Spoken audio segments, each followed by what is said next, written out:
ਨਮਸਕਾਰ, ਤੁਸੀਂ ਦੇਖ ਰਹੇ ਹੋ ਦੈਨਿਕ ਸਵੇਰਾ ਟੀਵੀ ਤੇ ਮੈਂ ਹਾਂ ਵਿਨੇ ਰਾਣਾ। ਅੱਜ ਅਸੀਂ ਇੱਕ ਅਜਿਹਾ ਟੌਪਿਕ ਲੈ ਕੇ ਤੁਹਾਡੇ ਸਾਹਮਣੇ ਪੇਸ਼ ਹੋਣ ਜਾ ਰਹੇ ਹਾਂ ਜਿਹੜਾ ਬਹੁਤ ਹੀ ਚੈਲੰਜਿੰਗ ਔਰ ਬਹੁਤ ਹੀ ਇਮੋਸ਼ਨਲ ਹੈ। ਅੱਜ ਦੈਨਿਕ ਸਵੇਰਾ ਅਖਬਾਰ ਨੂੰ 11 ਸਾਲ ਕੰਪਲੀਟ ਹੋ ਗਏ ਨੇ ਤੇ 12ਵੇਂ ਸਾਲ ਦੇ ਵਿੱਚ ਇਹ ਸਫ਼ਰ ਜਿਹੜਾ ਹੈ ਇਹ ਪ੍ਰਵੇਸ਼ ਕਰ ਗਿਆ ਹੈ।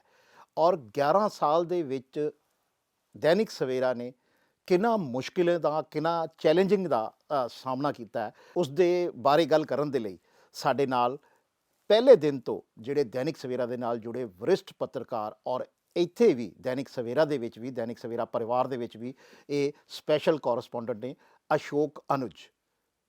ਪੰਜਾਬ ਦੀ ਪੱਤਰਕਾਰਤਾ 'ਚ ਇੱਕ ਵੱਡਾ ਨਾਮ ਅਸ਼ੋਕ ਅਨੁਜ ਵੱਡੀਆਂ ਵੱਡੀਆਂ ਹੋਰ ਕਈ ਵੱਡੇ ਗਰੁੱਪਾਂ ਦੇ ਵਿੱਚ ਕੰਮ ਕਰ ਚੁੱਕੇ ਨੇ, ਲੇਕਿਨ ਦੈਨਿਕ ਸਵੇਰਾ ਟਾਈਮਸ ਦੇ ਵਿੱਚ ਜਦੋਂ ਇਹਨਾਂ ਨੇ ਜੁਆਇਨ ਕੀਤਾ ਪਹਿਲੇ ਦਿਨ ਤੋਂ ਹੀ ਤੇ ਉਦੋਂ ਤੋਂ ਲੈ ਕੇ ਅੱਜ ਤੱਕ ਪੂਰੇ 11 ਸਾਲ ਤੱਕ ਇਹ ਨਾਲ ਜੁੜੇ ਰਹੇ ਨੇ। ਇਹਨਾਂ ਨੂੰ ਦੈਨਿਕ ਸਵੇਰਾ ਟਾਈਮਸ ਦਾ ਪੂਰਾ ਸਫ਼ਰ ਜਿਹੜਾ ਆ ਉਹ ਕਿਵੇਂ ਇਹ ਦੇਖਦੇ ਨੇ, ਇਹਨਾਂ ਨੂੰ ਕਿਵੇਂ ਯਾਦ ਹੈ, ਕਿਹੜੀ ਕਿਹੜੀ ਗੱਲਾਂ ਐਸੀਆਂ ਨੇ ਜਿਹੜੀਆਂ ਇਹ ਯਾਦ ਕਰਦੇ ਨੇ ਔਰ ਉਹ ਬਾਕੀ ਅਖਬਾਰਾਂ ਤੋਂ ਜਾਂ ਬਾਕੀ ਗਰੁੱਪਾਂ ਤੋਂ ਵੱਖਰੀਆਂ ਨੇ। ਅਸ਼ੋਕ ਅਨੰਦ ਜੀ, ਤੁਹਾਡਾ ਬਹੁਤ ਬਹੁਤ ਸਵਾਗਤ ਹੈ ਜੀ ਇਸ ਪ੍ਰੋਗਰਾਮ ਦੇ ਵਿੱਚ, ਖਾਸ ਕਰਕੇ ਇਸ ਕਰਕੇ ਕਿ ਅੱਜ ਆਪਾਂ ਉਸੇ ਗਰੁੱਪ ਬਾਰੇ ਗੱਲ ਕਰਨ ਜਾ ਰਹੇ ਹਾਂ ਜਿਸ ਗਰੁੱਪ ਨੇ ਇਹ ਟੀਵੀ ਦੀ ਸ਼ੁਰੂਆਤ ਜਿਹੜੀ ਹੈ ਵੈਬ ਟੀਵੀ ਦੀ ਸ਼ੁਰੂਆਤ 2017 'ਚ ਕੀਤੀ ਸੀ, ਲੇਕਿਨ ਉਹਨਾਂ ਨੇ ਅਖਬਾਰ ਜਿਹੜੀ ਹੈ ਉਹ 2011 ਦੇ ਵਿੱਚ ਸ਼ੁਰੂ ਕਰ ਲਈ ਸੀ ਤੇ ਅੱਜ 11 ਸਾਲ ਪੂਰੇ ਹੋ ਗਏ ਆ ਔਰ 12ਵਾਂ ਸਾਲ ਸ਼ੁਰੂ ਹੋ ਗਿਆ। ਤੁਸੀਂ ਕੁਝ ਐਸੀਆਂ ਯਾਦਾਂ ਜਿਹੜੀਆਂ ਸ਼ੁਰੂਆਤੀ ਦੌਰ ਤੋਂ ਸ਼ੁਰੂ ਕਰੋ ਕਿ ਕਿਉਂਕਿ ਅਖਬਾਰ ਦਾ ਸਫ਼ਰ ਜਿਹੜਾ ਆ ਖਾਸ ਕਰਕੇ ਕਿਉਂਕਿ ਜਿਹੜੇ ਪਹਿਲਾਂ ਐਸਟੈਬਲਿਸ਼ ਗਰੁੱਪ ਸੀਗੇ ਉਹਨਾਂ ਦੇ ਵਿੱਚ ਇੱਕ ਨਵਾਂ ਗਰੁੱਪ ਸ਼ੁਰੂ ਹੋਣਾ, ਨਵਾਂ ਅਖਬਾਰ ਸ਼ੁਰੂ ਹੋਣਾ ਔਰ ਸਟੈਬਲਿਸ਼ ਹੋ ਕੇ ਇੰਨੇ ਸਾਲ ਤੱਕ ਇੱਕ ਵੱਡਾ ਨਾਮ ਬਣ ਜਾਣਾ ਤੇ ਉਹਦੇ ਵਾਸਤੇ ਬੜਾ ਮੁਸ਼ਕਿਲ ਰਿਹਾ ਹੋਣਾ। ਤੁਸੀਂ ਇਹਦੇ ਬਾਰੇ ਸਾਨੂੰ ਦੱਸੋ ਕੁਝ। ਤੇ ਦੈਨਿਕ ਸਵੇਰਾ ਟੀਵੀ ਦੇ ਤੇ ਦੈਨਿਕ ਸਵੇਰਾ ਦੇ ਪਾਠਕਾਂ ਦਾ ਮੈਂ ਬਹੁਤ ਬਹੁਤ ਧੰਨਵਾਦ ਕਰਦਾ ਹਾਂ ਤੇ ਤੁਸੀਂ ਮੈਨੂੰ ਇਹ ਸਟੂਡੀਓ ਦੇ ਵਿੱਚ ਬੁਲਾਇਆ ਵਿਨੇ ਰਾਣਾ ਜੀ। ਪਹਿਲਾਂ ਤਾਂ ਜਿੱਦਾਂ ਹੀ ਤੁਸੀਂ ਜ਼ਿਕਰ ਕੀਤਾ ਕਿ 11 ਸਾਲ ਪੂਰੇ ਹੋ ਗਏ ਤੇ 12ਵੇਂ ਸਾਲ 'ਚ ਪ੍ਰਵੇਸ਼ ਕਰ ਗਿਆ ਤੇ ਮੈਂ ਉਹ ਸਾਰੀਆਂ ਪੁਰਾਣੀਆਂ ਯਾਦਾਂ ਦੇ ਵਿੱਚ ਖੋ ਗਿਆ ਸੀ ਵੀ ਤੁਹਾਨੂੰ ਪਤਾ ਦਿਮਾਗ ਤੇ 1 ਮਿੰਟ 'ਚ ਸਭ ਪਾਸੇ ਘੁੰਮ ਜਾਂਦਾ ਤੇ ਮੈਂ ਉਹੀ ਦਿਨ ਯਾਦ ਕਰ ਰਿਹਾ ਸੀ ਕਿਸ ਤਰ੍ਹਾਂ ਮੈਂ ਆਇਆ ਸੀ ਇੱਥੇ, ਕਿੱਦਾਂ ਮੈਂ ਜੁਆਇਨ ਕੀਤਾ ਤੇ ਮੈਂ ਖੁਦ ਹੈਰਾਨ ਹਾਂ ਕਿ ਅੱਜ 12 ਸਾਲ ਇੱਦਾਂ ਪੂਰੇ ਹੋ ਗਏ ਤੇ ਇੱਦਾਂ ਪਤਾ ਨਹੀਂ ਲੱਗਿਆ ਇੰਨਾ ਇਸ ਵੀ ਇੱਕ ਬੜਾ ਹੀ ਅਨੋਖਾ ਤਜਰਬਾ ਰਿਹਾ ਮੇਰਾ ਇਸ ਅਖਬਾਰ 'ਚ ਜਦੋਂ ਮੈਂ ਆਇਆ। ਇਹ ਮੇਰੀ ਹੁਣ ਆਪਣੀ ਅਖਬਾਰ ਹੈ, ਮੇਰੇ ਆਪਣੇ ਜਿੱਦਾਂ ਕਿ ਇੱਦਾਂ ਲੱਗਦਾ ਜਿੱਦਾਂ 12 ਸਾਲ ਦਾ ਬੱਚਾ ਸਾਡੇ ਹੁਣ ਥੋੜ੍ਹਾ ਤੁਰਨ ਲੱਗ ਗਿਆ, ਦੌੜਨ ਲੱਗ ਗਿਆ, ਇੱਧਰ ਉੱਧਰ ਖੇਡਣ ਲੱਗ ਗਿਆ ਤੇ ਬੜਾ ਅੱਛਾ ਲੱਗਦਾ। ਮੈਨੂੰ ਆਪਣੇ ਕੈਰੀਅਰ 'ਚ ਅੱਜ 32 ਸਾਲ ਹੋ ਗਏ ਮੈਨੂੰ ਅਖਬਾਰੀ ਲਾਈਨ ਦੇ ਵਿੱਚ ਕੰਮ ਕਰਦਿਆਂ, ਵਿੱਚ ਟੀਵੀ ਰੇਡੀਓ ਵੀ ਕਰਦਾ ਰਿਹਾ, ਪਰ ਮੈਨੂੰ ਇੱਥੇ ਆ ਕੇ ਇੱਕ ਬੜੇ ਮੈਨੂੰ ਤਜਰਬੇ ਇੱਥੇ ਹੋਏ ਦੈਨਿਕ ਸਵੇਰਾ ਦੇ ਵਿੱਚ ਆ ਕੇ ਤੇ ਮੈਨੂੰ ਹੁਣ ਇੱਦਾਂ ਅਟਪਟਾ ਲੱਗਦਾ ਕਿ ਜਦੋਂ ਮੈਂ ਪੁਰਾਣੀ ਗੱਲ 'ਚ ਮੈਂ ਲੱਗਦਾ ਇੱਥੇ ਆ ਗਏ, ਹੁਣ ਤਾਂ ਮੈਨੂੰ ਲੱਗਦਾ ਹੀ ਨਹੀਂ ਇੱਥੇ ਆ ਗਏ, ਮੈਨੂੰ ਤਾਂ ਲੱਗਦਾ ਮੈਂ ਇੱਥੇ ਹੀ ਸਾਰਾ ਕੁਛ, ਮੈਨੂੰ ਇੱਥੇ ਬਹੁਤ ਕੁਛ ਐਡਾ ਲੰਬਾ ਸਫ਼ਰ 12 ਸਾਲ ਦੇ ਵਿੱਚ ਪ੍ਰਵੇਸ਼ ਕਰਨਾ ਤੇ 11 ਸਾਲ ਜਿਹੜੇ ਬਿਤਾਏ। ਅੱਜ ਵੀ ਮੈਨੂੰ ਉਹ ਬੜੇ ਸਟਰਗਲ ਯਾਦ ਹੈ, ਬਹੁਤ ਮਿਹਨਤ ਕੀਤੀ ਅਖਬਾਰ ਦੇ ਇੱਕ ਇੱਕ ਇੰਪਲਾਈ ਨੇ, ਇੱਕ ਜਿਹੜਾ ਸਟਾਫ ਦਾ ਜਿੰਨੇ ਵੀ ਡਿਪਾਰਟਮੈਂਟ ਸੀ, ਚਾਹੇ ਉਹ ਐਡੀਟੋਰੀਅਲ ਡਿਪਾਰਟਮੈਂਟ ਹੈ ਜਾਂ ਐਡਵਰਟੀਜ਼ਮੈਂਟ ਡਿਪਾਰਟਮੈਂਟ ਹੈ, ਸਰਕੂਲੇਸ਼ਨ ਡਿਪਾਰਟਮੈਂਟ ਹੈ ਤੇ ਸਭ ਤੋਂ ਵੱਡੀ ਜਿਹੜੀ ਫੋਰਸ ਹੈ ਇਸ ਅਖਬਾਰ ਨੂੰ ਅੱਜ 11 ਸਾਲ 'ਚ ਐਡੇ ਉੱਤੇ ਰੁਤਬੇ 'ਚ ਪੂਰੇ ਵੀ ਇੱਕ ਅਸੀਂ ਕਹਿ ਸਕਦੇ ਹਾਂ ਕਿ ਨਾਰਥ ਦੇ ਵਿੱਚ ਬਹੁਤ ਵੱਡਾ ਨਾਮ ਬਣ ਚੁੱਕਾ ਦੈਨਿਕ ਸਵੇਰਾ ਟਾਈਮਸ ਦਾ, ਦੈਨਿਕ ਸਵੇਰਾ ਅਖਬਾਰ ਦਾ। ਤੇ ਉਹਦੇ ਵਿੱਚ ਜਿਹੜੀ ਸਭ ਤੋਂ ਵੱਡੀ ਤਾਕਤ ਹੈ ਉਹ ਜਿਹੜੇ ਸਾਡੇ ਸੰਪਾਦਕ ਸ਼੍ਰੀ ਸ਼ੀਤਲ ਵਿਜ, ਜਿਹੜੇ ਮੁੱਖ ਸੰਪਾਦਕ ਸਾਡੇ ਹੈਗੇ, ਉਹਨਾਂ ਦਾ ਜਿਹੜੀ ਮੇਨ ਜਿਹੜਾ ਉਹਨਾਂ ਦਾ ਜਨੂੰਨ, ਜੋ ਉਹਨਾਂ ਦਾ ਅਖਬਾਰ ਦੇ ਪ੍ਰਤੀ ਸਮਰਪਣ ਜੋ ਮੈਂ ਦੇਖਿਆ ਨਾ, ਉਹ ਤੋਂ ਮੈਂ ਤੇ ਬਹੁਤ ਜ਼ਿਆਦਾ ਬੜਾ ਪ੍ਰਭਾਵਿਤ ਹੋਇਆ ਸੀ ਜਦੋਂ ਮੈਂ ਆਇਆ ਉਹਨਾਂ ਦਾ ਜਨੂੰਨ ਦੇਖ ਕੇ। ਉਹਨਾਂ ਕੋਲ ਮੈਂ ਇੰਨਾ ਕੁਛ ਸਿੱਖਿਆ ਕਿ ਕਿਸ ਤਰ੍ਹਾਂ ਵੀ ਅਗਰ ਤੁਸੀਂ ਕਿਸੇ ਚੀਜ਼ ਨੂੰ ਪਾਉਣ ਲਈ ਜਾਂ ਕਿਸੇ ਚੀਜ਼ ਦੀ ਉਪਲਬਧੀ ਲਈ ਕਰਨ ਲਈ ਜਾਂ ਕਿਸੇ ਚੀਜ਼ ਨੂੰ ਇੱਥੋਂ ਸ਼ੁਰੂ ਕਰਕੇ ਉੱਪਰ ਤੱਕ ਲਿਜਾਣ ਲਈ ਕਿੰਨੀ ਮਿਹਨਤ ਕਰਨੀ ਚਾਹੀਦੀ ਹੈ, ਉਹ ਕਿਸ ਤਰ੍ਹਾਂ ਉਹਦੇ 'ਤੇ ਤੁਹਾਡੀ ਪੂਰੀ ਤਰ੍ਹਾਂ ਡੈਡੀਕੇਸ਼ਨ ਚਾਹੀਦੀ ਹੁੰਦੀ ਹੈ, ਉਹ ਚੀਜ਼ ਮੈਂ ਸ਼ੀਤਲ ਵਿਜ ਜੀ ਤੋਂ ਬੜੀ ਸਿੱਖੀ ਹੈ। ਔਰ ਮੈਂ ਇੱਕ ਤੁਹਾਨੂੰ ਖਾਸ ਗੱਲ ਰਾਣਾ ਜੀ ਦੱਸਣਾ ਚਾਹਾਂਗਾ ਕਿ ਮੈਨੂੰ ਇੱਥੇ ਆ ਕੇ ਵੀ ਇੱਦਾਂ ਕਦੀ ਮਹਿਸੂਸ ਨਹੀਂ ਹੋਇਆ ਕਿ ਮੈਂ ਇੱਥੇ ਨੌਕਰੀ ਕਰ ਰਿਹਾ ਜਾਂ ਮੈਂ ਇੱਥੇ ਇੰਪਲਾਈ ਹਾਂ ਜਾਂ ਮੈਂ ਸਪੈਸ਼ਲ ਕੋਰਸਪੋਂਡੈਂਟ ਹਾਂ ਇੱਥੇ। ਮੈਨੂੰ ਇੱਦਾਂ ਲੱਗਦਾ ਹੀ ਨਹੀਂ ਸੀ, ਮੈਨੂੰ ਐਂ ਲੱਗਦਾ ਸੀ ਕਿ ਮੈਂ ਵੀ ਜਿੱਦਾਂ ਆਪਣਾ ਮੇਰਾ ਆਫਿਸ ਹੈ, ਆਪਣੀ ਮੇਰੀ ਅਖਬਾਰ ਹੈ, ਮੈਂ ਵੀ ਮੈਨੂੰ ਘਰ ਜਾਣ ਤੇ ਵੀ ਕਦੀ ਦਿਲ ਨਹੀਂ ਕਰਨਾ। ਅਸੀਂ ਜਦੋਂ ਸ਼ੁਰੂ 'ਚ ਅਖਬਾਰ ਸ਼ੁਰੂ ਹੋਈ ਸਵੇਰੇ 4-4 ਵਜੇ ਤੱਕ ਐਡੀਸ਼ਨ ਜਾਣ ਤੱਕ ਵੀ ਜਨੂੰਨ ਹੁੰਦਾ ਸੀ ਕਿ ਐਡੀਸ਼ਨ ਜਦ ਤੱਕ ਚਲੇ ਨਹੀਂ ਜਾਣਾ ਨਾ ਤਦ ਤੱਕ ਜਾਣਾ ਨਹੀਂ, ਮਨ ਨਹੀਂ ਕਰਨਾ।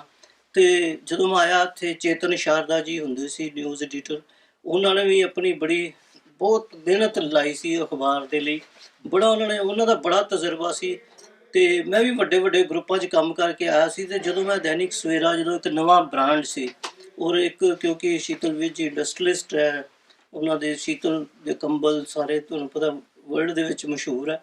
ਤੇ ਜਦੋਂ ਉਹ ਮੈਨੂੰ ਕਈਆਂ ਨੇ ਕਿਹਾ ਕਿ ਯਾਰ ਤੁਸੀਂ ਕੀ ਗਲਤ ਫੈਸਲਾ ਲੈ ਰਿਹਾ, ਤੂੰ ਇੱਕ ਐਡੇ ਵੱਡੇ ਮੈਂ ਬਹੁਤ ਇੱਕ ਨੈਸ਼ਨਲ ਅਖਬਾਰ ਦੇ ਵਿੱਚ ਉਸ ਵੇਲੇ as a deputy chief reporter ਕੰਮ ਕਰ ਰਿਹਾ ਸੀ। ਠੀਕ ਹੈ ਅਨੁਜ ਜੀ, ਮੈਂ ਤੁਹਾਡੇ ਤੋਂ ਇੱਕ ਗੱਲ ਪੁੱਛਣਾ ਚਾਹੁੰਦਾ ਕਿ ਆਪਾਂ ਪਹਿਲੇ ਡੇ 1 ਤੋਂ ਸ਼ੁਰੂ ਹੋਈਏ, ਕਿਉਂਕਿ ਜਦੋਂ ਦੈਨਿਕ ਸਵੇਰਾ ਅਖਬਾਰ ਸ਼ੁਰੂ ਹੋਈ ਹੈ, ਦੈਨਿਕ ਸਵੇਰਾ ਟਾਈਮਸ ਦੇ ਨਾਂ 'ਤੇ ਜਿਹੜੇ ਅਖਬਾਰ ਸ਼ੁਰੂ ਹੋਈ ਹੈ, ਤੇ ਉਦੋਂ ਕਈ ਵੱਡੇ ਵੱਡੇ ਗਰੁੱਪ ਜਿਹੜੇ ਪਹਿਲਾਂ ਤੋਂ ਐਸਟੈਬਲਿਸ਼ ਸੀਗੇ, ਪਹਿਲਾਂ ਤੋਂ ਕਾਫੀ ਨਾਮ ਸੀਗਾ ਉਹਨਾਂ ਦਾ, ਉਹਨਾਂ ਦੀ ਟੀਮ ਸੀਗੀ, ਕਿਉਂਕਿ ਲੋਕ ਉਹਨਾਂ ਨੂੰ ਜਾਣਦੇ ਸੀਗੇ। ਤੇ ਉਹਦੇ ਵਿੱਚ ਇੱਕ ਨਵਾਂ ਅਖਬਾਰ ਸ਼ੁਰੂ ਕਰਕੇ ਨਵੇਂ ਲੋਕ ਜਿਹੜੇ ਹੈਗੇ ਆ ਇਸ ਲਾਈਨ ਦੇ ਵਿੱਚ ਆਏ, ਉਹਨਾਂ ਨੇ ਸ਼ੀਤਲ ਹੋਣਾ ਨੇ ਨਵੇਂ ਆ ਕੇ ਇੱਕ ਨਵਾਂ ਐਕਸਪੀਰੀਅੰਸ ਜਿਹੜਾ ਹੈਗਾ ਉਹਨਾਂ ਨੇ ਲੈਣਾ ਚਾਹਿਆ। ਔਰ ਕਿਉਂਕਿ ਅਖਬਾਰ ਬਹੁਤ ਮਹਿੰਗਾ ਕੰਮ ਹੈ, ਬਿਲਕੁਲ ਬਿਲਕੁਲ ਇਹਦੀ ਛਪਾਈ, ਇਹਦੀ ਲੋਕਾਂ ਤੱਕ ਪਹੁੰਚਾਉਣਾ ਬਹੁਤ ਮਹਿੰਗਾ ਕੰਮ ਹੈ, ਤੇ ਇਸ ਨੂੰ ਸ਼ੁਰੂ ਕਰਕੇ ਇੱਥੇ ਤੱਕ ਲਿਆਉਣਾ ਇੱਕ ਵੱਡਾ ਜਿਹੜਾ ਹੈ ਅਚੀਵਮੈਂਟ ਹੈ, ਇਹਨੂੰ ਕਹਿ ਸਕਦੇ ਆਪਾਂ। ਤੁਸੀਂ ਪਹਿਲੇ ਦਿਨ ਤੋਂ ਮੈਨੂੰ ਐਕਸਪੀਰੀਅੰਸ ਦੱਸੋ ਕਿ ਤੁਸੀਂ, ਕਿਉਂਕਿ ਤੁਸੀਂ ਵੱਡੇ ਗਰੁੱਪਾਂ 'ਚ ਕੰਮ ਕਰ ਰਹੇ ਸੀਗੇ ਉਸ ਵੇਲੇ, ਔਰ ਤੁਸੀਂ ਵੱਡਾ ਗਰੁੱਪ ਛੱਡ ਕੇ ਤੁਸੀਂ ਇੱਕ ਸਟੈਬਲਿਸ਼ ਗਰੁੱਪ ਛੱਡ ਕੇ, ਵੱਡਾ ਤਾਂ ਨਹੀਂ, ਵੱਡਾ ਤਾਂ ਗਰੁੱਪ ਇਹ ਵੀ ਬਹੁਤ ਹੈ, ਲੇਕਿਨ ਕਿਉਂਕਿ ਸਟੈਬਲਿਸ਼ ਗਰੁੱਪ ਨੂੰ ਛੱਡ ਕੇ ਤੁਸੀਂ ਇੱਕ ਨਵੇਂ ਗਰੁੱਪ 'ਚ ਆਏ, ਤੁਹਾਨੂੰ ਪਹਿਲੇ ਦਿਨ ਤੋਂ ਮੈਨੂੰ ਆਪਣਾ ਤਜਰਬਾ ਦੱਸੋ। ਵਿਨੇ ਰਾਣਾ ਜੀ, ਤੁਸੀਂ ਬਹੁਤ ਸਹੀ ਸਵਾਲ ਪੁੱਛਿਆ ਹੈ। ਮੈਂ ਉਦੋਂ ਇੱਕ ਐਸਟੈਬਲਿਸ਼ ਅਖਬਾਰਾਂ 'ਚ ਕੰਮ ਕੀਤਾ ਸੀ, ਕਰ ਵੀ ਰਿਹਾ ਸੀ। ਤੇ ਮੈਂ ਉਸ ਵੇਲੇ ਇੱਕ ਐਸਟੈਬਲਿਸ਼ ਅਖਬਾਰ ਦੇ ਵਿੱਚ ਡਿਪਟੀ ਚੀਫ ਰਿਪੋਰਟਰ ਸੀ। ਜਦੋਂ ਮੈਨੂੰ ਇੱਧਰੋਂ ਫਿਰ ਆਫਰ ਆਈ ਕਿ ਤੁਸੀਂ ਸਾਡੇ ਨਾਲ ਕੰਮ ਕਰਨਾ ਚਾਹੋਗੇ, ਕਿਉਂਕਿ ਮੈਂ ਸ਼ੀਤਲ ਵਿਜ ਜੀ ਨੂੰ ਉਦੋਂ ਵੀ ਜਾਣਦਾ ਸੀ ਬਹੁਤ ਅੱਛੀ ਤਰ੍ਹਾਂ, ਕਿਉਂਕਿ ਉਹ ਸਮਾਜ ਸੇਵਕ ਸੀ ਔਰ ਬਹੁਤ ਨਾਮਚੀਨ ਸਮਾਜ ਸੇਵਕ ਸੀ। ਉਹਨਾਂ ਦਾ ਨਾਮ ਹੈ ਸ਼ਹਿਰ ਦੇ ਵਿੱਚ, ਅੱਜ ਤੇ ਪੂਰੇ ਪੂਰੇ ਨਾਰਥ ਕੀ ਪੂਰੇ ਇੰਡੀਆ ਦੇ ਵਿੱਚ ਉਹਨਾਂ ਦਾ ਨਾਮ ਹੈ ਅਖਬਾਰ ਦੇ ਕਰਕੇ, ਇੱਕ ਵੱਡਾ ਅਖਬਾਰ ਅੱਜ ਬਣ ਚੁੱਕਾ।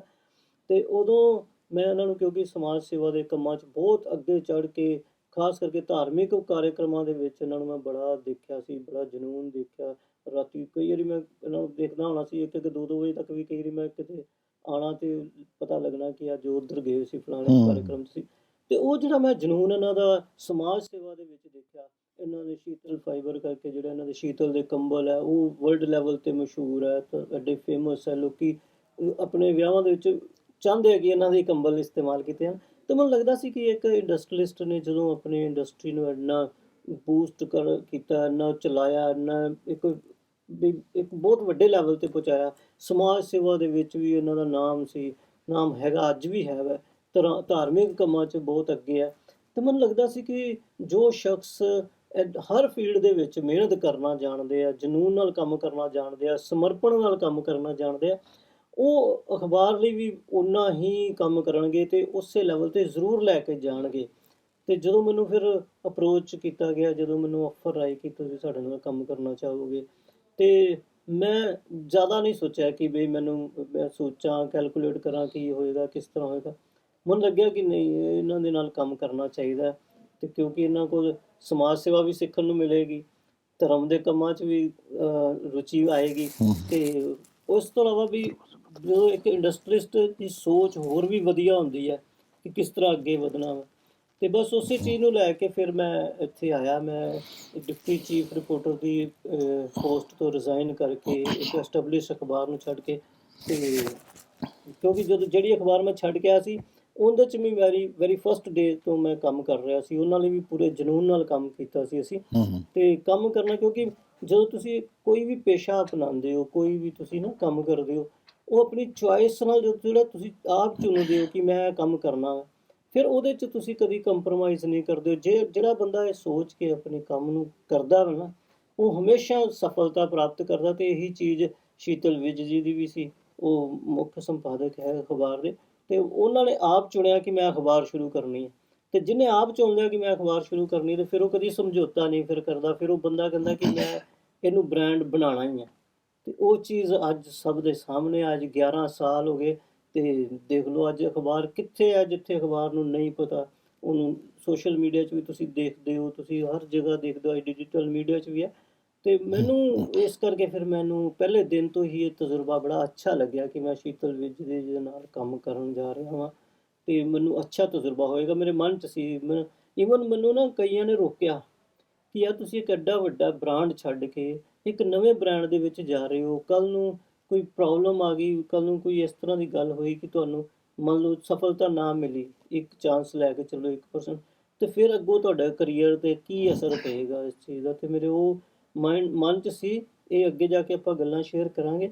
ਪਰ ਮੈਂ ਜਦੋਂ ਇੱਥੇ ਆਇਆ, ਮੇਰੇ ਪਹਿਲੇ ਦਿਨ ਤੋਂ ਹੀ ਬੜਾ ਅੱਛਾ ਤਜਰਬਾ ਰਿਹਾ, ਮੈਨੂੰ ਬਹੁਤ ਵਧੀਆ ਲੱਗਿਆ ਜਦੋਂ ਮੈਂ ਇੱਥੇ ਆ ਕੇ ਦੇਖਿਆ। ਹਾਲਾਂਕਿ ਉਦੋਂ ਇੱਕ ਜਿਹੜਾ ਦਫ਼ਤਰ ਸੀ ਉਹ ਉਸੇ ਪ੍ਰੈਮਿਸਿਸ ਦੇ ਵਿੱਚ ਹੀ ਸੀ ਜਿੱਥੇ ਪ੍ਰੈਸ ਵੀ ਲੱਗੀ ਹੋਈ ਸੀ। ਛੋਟੀ ਜਗ੍ਹਾ ਸੀ, ਸਟਾਫ ਵਧੀਆ ਸੀ, ਵੱਡਾ ਸੀ ਸਟਾਫ। ਤੇ ਕੁਝ ਚਿਰ ਬਾਅਦ ਫਿਰ ਤੁਹਾਨੂੰ ਪਤਾ ਫਿਰ ਉੱਧਰੋਂ ਸ਼ਿਫਟ ਹੋ ਕੇ ਜੋ ਅਖਬਾਰ ਅੱਗੇ ਵਧਦੀ ਗਈ ਤੇ ਫਿਰ ਜਗ੍ਹਾ ਵੱਡੀ ਚਾਹੀਦੀ ਸੀ। ਜਗ੍ਹਾ ਵੱਡੀ ਆਈ, ਫਿਰ ਇੱਥੇ ਗੁਰੂ ਨਾਨਕ ਮਿਸ਼ਨ 'ਚ ਅੱਜ ਜਿੱਥੇ ਅਸੀਂ ਬੈਠੇ ਹਾਂ ਇਹ ਅੱਜ ਬਹੁਤ ਵੱਡੀ ਜਗ੍ਹਾ ਹੈ, ਹਾਂ ਕਿਉਂਕਿ ਬਹੁਤ ਵੱਡੀ। ਇੱਕ ਫਲੋਰ ਤੇ ਇਕੱਲੀ ਅਖਬਾਰ ਦਾ ਦਫ਼ਤਰ ਹੈ, ਬਹੁਤ ਵੱਡਾ ਦਫ਼ਤਰ ਹੈ, ਔਰ ਇੱਕ ਫਲੋਰ ਤੇ ਡਿਜੀਟਲ ਮੀਡੀਆ ਦਾ ਦਫ਼ਤਰ ਹੈ, ਯਾਨੀ ਬਹੁਤ ਵੱਡੀ ਬਿਲਡਿੰਗ ਹੈ। ਤੁਸੀਂ ਇਹ ਆਪਣਾ ਜਿਹੜਾ ਇਹ ਇੱਥੇ ਤੱਕ ਦਾ ਸਫ਼ਰ ਤੁਸੀਂ ਆਪ ਅੱਖੀਂ ਦੇਖਿਆ। ਬਿਲਕੁਲ। ਤੇ ਅੱਜ ਤੁਸੀਂ, ਮੈਂ ਇੱਕ ਹੋਰ ਗੱਲ ਪੁੱਛਣਾ ਚਾਹੁੰਦਾ ਵਾਂ ਕਿ ਹੁਣ ਜਿਹੜੀ ਅਖਬਾਰ ਹੈ ਉਹਦੇ ਐਡੀਸ਼ਨ ਕਿੰਨੇ ਕੁ ਛਪ ਰਹੇ ਨੇ? ਦੇਖੋ, ਜਦੋਂ ਅਖਬਾਰ ਸ਼ੁਰੂ ਹੋਈ ਸੀ, ਇਹ ਪਹਿਲਾਂ ਗੱਲ ਨੂੰ ਕੋਰਿਲੇਟ ਮੈਂ ਕਰ ਦੇਣਾ, ਜਿੱਦਾਂ ਤੁਸੀਂ ਕਿਹਾ ਨਾ ਕਿ ਅੱਜ ਇੱਥੇ ਅਸੀਂ ਬੈਠੇ ਹਾਂ, ਅੱਜ ਇਹ ਸਵੇਰਾ ਭਵਨ ਨਾਮ ਦੇ ਨਾਲ ਇਹ ਸਾਡੀ ਬਿਲਡਿੰਗ ਪਹਿਚਾਨੀ ਜਾਂਦੀ ਹੈ। ਤੇ ਅੱਜ ਕੱਲ੍ਹ ਇਹ ਤੇ ਮਾਈਲਸਟੋਨ ਬਣ ਚੁੱਕਿਆ ਸ਼ਹਿਰ ਦੇ ਵਿੱਚ ਕਿ ਸਵੇਰਾ ਭਵਨ ਜਾਣਾ ਜੀ। ਹੁਣ ਤੇ ਕਿਸੇ ਨੂੰ ਕੋਈ ਸ਼ਹਿਰੋਂ ਬਾਹਰੋਂ ਵੀ ਆਉਂਦਾ ਤੇ ਉਹਨੇ ਇੱਧਰਲੇ ਪਾਸੇ ਆਉਣਾ ਹੋਵੇਗਾ, ਉਹ ਕਹਿੰਦਾ ਸਵੇਰਾ ਭਵਨ ਦੇ ਕੋਲ ਹੀ ਹੈ ਜੀ। ਇਸ ਤਰ੍ਹਾਂ ਕਰਕੇ ਉਦੋਂ ਖੁਸ਼ੀ ਹੁੰਦੀ ਹੈ, ਅੱਛਾ ਤੁਸੀਂ ਸਵੇਰਾ ਭਵਨ, ਸਾਡੇ ਅਖਬਾਰ ਦਾ ਨਾਮ ਲੋਕਾਂ ਦੇ ਮੂੰਹ ਤੇ ਹੈ ਤੇ ਸਾਨੂੰ ਖੁਸ਼ੀ ਹੁੰਦੀ ਹੈ। ਬਾਕੀ ਗੱਲ ਤੁਸੀਂ ਐਡੀਸ਼ਨ ਦੀ ਕੀਤੀ ਹੈ। ਸ਼ੁਰੂਆਤ ਵਿੱਚ ਐਡੀਸ਼ਨ ਥੋੜ੍ਹੇ ਸੀ ਕਿਉਂਕਿ ਚੈਲੰਜਿੰਗ ਕੰਮ ਹੁੰਦਾ। ਤੁਸੀਂ ਪਹਿਲਾਂ ਕੀ ਕਰਦੇ ਹੋ ਕਿ ਪਹਿਲਾਂ ਆਪਣੇ ਸ਼ਹਿਰ ਦੇ ਵਿੱਚ ਪਹਿਚਾਣ ਬਣਾਉਂਦੇ ਹੋ, ਫਿਰ ਸਟੇਟ ਵਿੱਚ ਬਣਾਉਂਦੇ ਹੋ, ਫਿਰ ਨਾਲ ਦੀਆਂ ਸਟੇਟ 'ਚ ਬਣਾਉਂਦੇ ਹੋ।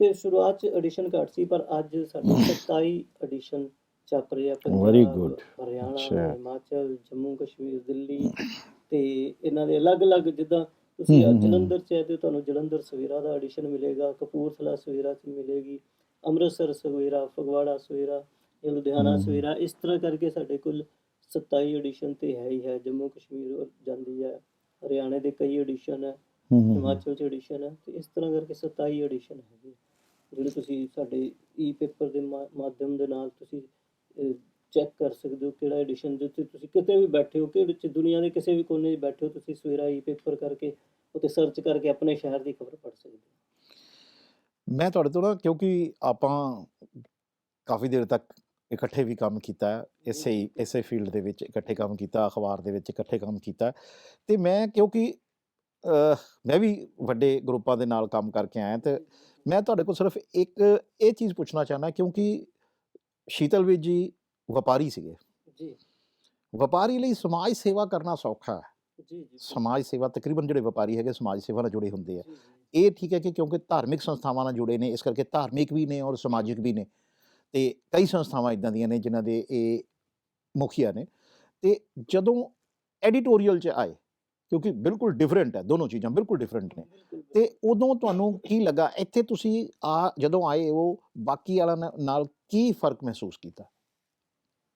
ਦੇਖੋ, ਇਹ ਤੁਸੀਂ ਸਹੀ ਗੱਲ ਕਹੀ ਹੈ ਕਿਉਂਕਿ ਇੱਕ ਇੰਡਸਟਰੀਲਿਸਟ ਸੀ। ਇੰਡਸਟਰੀਲਿਸਟ ਤੋਂ ਫੈਕਟਰੀ ਦੇ ਵਿੱਚ ਕੰਮ ਕਰਨਾ, ਫੈਕਟਰੀ ਦੇ ਨਾਲ ਕੰਮ ਕਰਨਾ, ਫੈਕਟਰੀ ਦੇ ਵਿੱਚ ਕੰਮ ਕਰਨ ਵਾਲਿਆਂ ਨਾਲ ਕੰਮ ਕਰਨਾ, ਉਹ ਇੱਕ ਬਿਲਕੁਲ ਡਿਫਰੈਂਟ ਫੀਲਡ ਹੈ। ਤੇ ਜਦੋਂ ਤੁਸੀਂ ਅਖਬਾਰ ਸ਼ੁਰੂ ਕਰਦੇ ਹੋ, ਇਹ ਬਿਲਕੁਲ ਅਲੱਗ ਚੀਜ਼ ਹੈ। ਤੁਹਾਨੂੰ ਜਿਹੜੇ ਇੱਥੇ ਦੇ ਸਟਾਫ ਦੇ ਵਿੱਚ ਫਰਕ ਹੈ ਜ਼ਮੀਨ ਅਸਮਾਨ ਦਾ। ਇੱਕ ਫੈਕਟਰੀ 'ਚ ਕੰਮ ਕਰਨ ਵਾਲੇ ਵਰਕਰ ਦਾ ਤੇ ਇੱਕ ਐਡੀਟੋਰੀਅਲ 'ਚ ਕੰਮ ਕਰਨ ਵਾਲੇ ਵਰਕਰ ਨਾਲ ਬਹੁਤ ਵੱਡਾ, ਬਈ ਮੈਂਟਲੀ ਵੀ ਅਲੱਗ ਹੁੰਦੇ, ਉਹਨਾਂ ਦੀ ਸੋਚ ਅਲੱਗ ਹੁੰਦੀ, ਉਹਦੀ ਵਰਕਰ ਦੀ ਸੋਚ ਅਲੱਗ ਹੁੰਦੀ, ਫੈਕਟਰੀ 'ਚ ਕੰਮ ਕਰਨ ਵਾਲੇ ਦੀ, ਕੰਪਿਊਟਰ 'ਤੇ ਕੰਮ ਕਰਨ ਵਾਲਿਆਂ ਦੀ ਸੋਚ ਅਲੱਗ ਹੁੰਦੀ ਹੈ। ਫਿਰ ਅਖਬਾਰਾਂ ਦੇ ਸ਼ਬਦਾਂ ਨਾਲ ਖੇਲਣ ਵਾਲਿਆਂ ਦੀ ਸੋਚ ਅਲੱਗ ਹੁੰਦੀ ਹੈ, ਉਹਨਾਂ ਦਾ ਵਿਜ਼ਨ ਹੋਰ ਹੁੰਦਾ।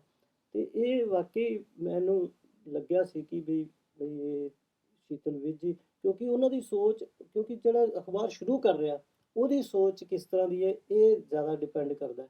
ਕਿਉਂਕਿ ਐਸਾ ਨਹੀਂ, ਦੈਨਿਕ ਸਵੇਰਾ ਸ਼ੁਰੂ ਕਰਨ ਤੋਂ ਪਹਿਲਾਂ ਵੀ ਉਹਨਾਂ ਦਾ ਪ੍ਰਿੰਟ ਮੀਡੀਆ ਦੇ ਨਾਲ ਬਹੁਤ ਜੁੜੇ ਰਹੇ ਆ, ਬੜੀ ਅੱਛੀ ਤਰ੍ਹਾਂ ਜੁੜੇ ਰਹੇ ਆ, ਤੇ ਅਖਬਾਰਾਂ ਦੀਆਂ ਸੁਰਖੀਆਂ 'ਚ ਵੀ ਉਹ ਰਹਿੰਦੇ ਰਹੇ ਆ। ਅਖਬਾਰਾਂ ਦੇ ਵਿੱਚ ਅਕਸਰ ਸਮਾਜ ਸੇਵਾ ਦੇ ਨਾਮ ਤੇ ਉਹਨਾਂ ਦੀਆਂ ਖਬਰਾਂ ਬੜੀਆਂ ਛਪਦੀਆਂ ਰਹਿੰਦੀਆਂ ਸੀ, ਤੇ ਚਰਚਿਤ ਸੀ ਸ਼ਹਿਰ ਦੇ, ਤੇ ਚਰਚਿਤ ਚਿਹਰਾ ਹੈਗੇ ਆ। ਤੇ ਮੈਨੂੰ ਲੱਗਦਾ ਸੀ ਕਿ ਨਹੀਂ, ਅਖਬਾਰ ਵੀ ਉਸੇ ਜਨੂੰਨ ਨਾਲ ਹੀ ਇਹ ਚਲਾਉਣਗੇ ਜਿਸ ਜਨੂੰਨ ਨਾਲ ਇਹ ਬਾਕੀ ਕੰਮ ਕਰਦੇ ਆ।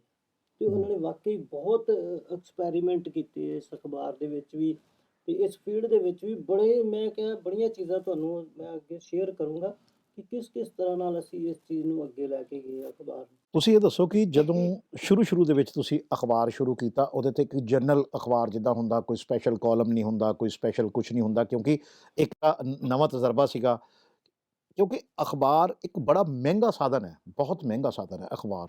ਅਖਬਾਰ ਕੱਢਣਾ ਜਿਹੜਾ ਹੈਗਾ, ਇਹ ਨਹੀਂ ਕਿ ਕੋਈ ਵੀ ਸ਼ੁਰੂ ਕਰ ਲਵੇ। ਬੜੇ ਬਿਲਕੁਲ ਅਖਬਾਰ ਸ਼ੁਰੂ ਹੁੰਦੇ, ਬੜੇ ਅਖਬਾਰ ਜਿਹੜੇ ਹੈਗੇ ਆ ਬਾਅਦ 'ਚ ਉਹ ਬੰਦ ਹੋ ਜਾਂਦੇ ਨੇ। ਲੇਕਿਨ ਇਹ ਅਖਬਾਰ ਅੱਜ 11 ਸਾਲ ਹੋ ਗਏ, 12ਵੇਂ ਸਾਲ 'ਚ ਪ੍ਰਵੇਸ਼ ਕਰ ਜੀ ਗਿਆ। ਜੀ ਯਾਨੀ ਬਿਲਕੁਲ। ਪਰ ਡੇ ਦਾ ਜਿਹੜਾ ਹੈਗਾ ਉਹ ਖਰਚਾ ਜਿਹੜਾ ਹੈਗਾ ਉਹ ਤੁਸੀਂ ਸ਼ੁਰੂਆਤ ਦੇ ਵਿੱਚ, ਕਿਉਂਕਿ ਐਡ ਬਹੁਤ ਜ਼ਰੂਰੀ ਹੈ ਅਖਬਾਰ ਦੇ ਵਿੱਚ, ਬਿਲਕੁਲ ਐਡ ਬਿਲਕੁਲ। ਬਹੁਤ ਜ਼ਰੂਰੀ ਹੈ। ਅਤੇ ਤੁਹਾਨੂੰ ਕਿਉਂਕਿ ਨਾਮ ਨਹੀਂ ਸੀ ਤੁਹਾਡਾ ਨਾਮ ਨਹੀਂ ਸੀ, ਅਤੇ ਅਖਬਾਰ 'ਚ ਐਡ ਲੈਣ ਵਾਸਤੇ ਤੁਹਾਨੂੰ ਮੁਸ਼ਕਿਲ ਨਹੀਂ ਸੀ ਪੇਸ਼ ਆਉਂਦੀ ਉਦੋਂ? ਬਿਲਕੁਲ, ਜਦੋਂ ਸ਼ੁਰੂਆਤ ਹੁੰਦੀ ਸੀ, ਜਦੋਂ ਸ਼ੁਰੂਆਤ ਹੋਈ ਅਖਬਾਰ ਦੀ, ਹੂੰ, ਕਿਉਂਕਿ ਅਖਬਾਰ ਇੱਥੇ ਜਲੰਧਰ 'ਚ ਬਹੁਤ ਅਖਬਾਰ ਮੀਡੀਆ ਦਾ ਹੱਬ ਹੈ, ਤੇ ਵੱਡੇ ਹੂੰ, ਵੱਡੇ ਗਰੁੱਪ ਸੀ, ਵੱਡੇ ਵੱਡੀਆਂ ਸੰਸਥਾਵਾਂ ਸੀ, ਤੇ ਕੁਝ ਲੋਕ ਨਹੀਂ ਵੀ ਚਾਹੁੰਦੇ ਸੀ ਕਿ ਸ਼ੀਤਲ ਵਿਜ ਜੀ ਦਾ ਇਹ ਅਖਬਾਰ ਜਲਦੀ ਵੀ ਅੱਗੇ ਲੰਘੇ, ਹੂੰ, ਜਲਦੀ ਕੀ ਅੱਗੇ ਲੰਘੇ ਹੀ ਨਾ, ਇਸ ਤਰ੍ਹਾਂ ਦੀ ਵੀ ਸੋਚ ਕਈ ਦੀ ਸੀ। ਇੱਥੋਂ ਤੱਕ ਕਿ ਲੋਕ ਵੀ ਸਾਡੇ ਨਾਲ ਜੁੜਨ ਤੋਂ ਥੋੜ੍ਹਾ ਜਿਹਾ ਕਤਰਾਉਂਦੇ ਸੀ ਉਸ ਵੇਲੇ।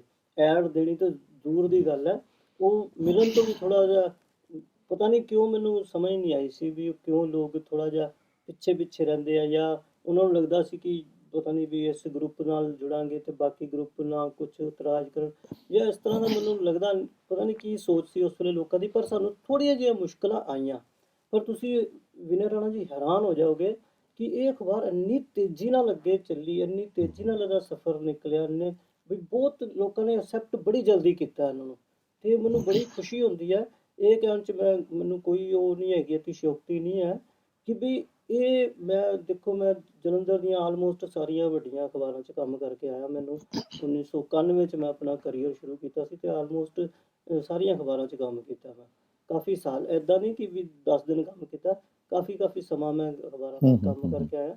ਤੇ ਮੈਨੂੰ ਕਹਿਣ 'ਚ ਨਾ ਕੋਈ ਗੁਰੇਜ਼ ਨਹੀਂ ਆ ਕਿ ਇਹ ਫਾਸਟੈਸਟ ਜਿਹੜਾ ਗਰੋਇੰਗ ਸੀ ਪੇਪਰ ਸੀ, ਇਹ ਬਹੁਤ ਤੇਜ਼ੀ ਨਾਲ ਜਿਹੜਾ ਅੱਗੇ ਵਧਿਆ ਸੀ।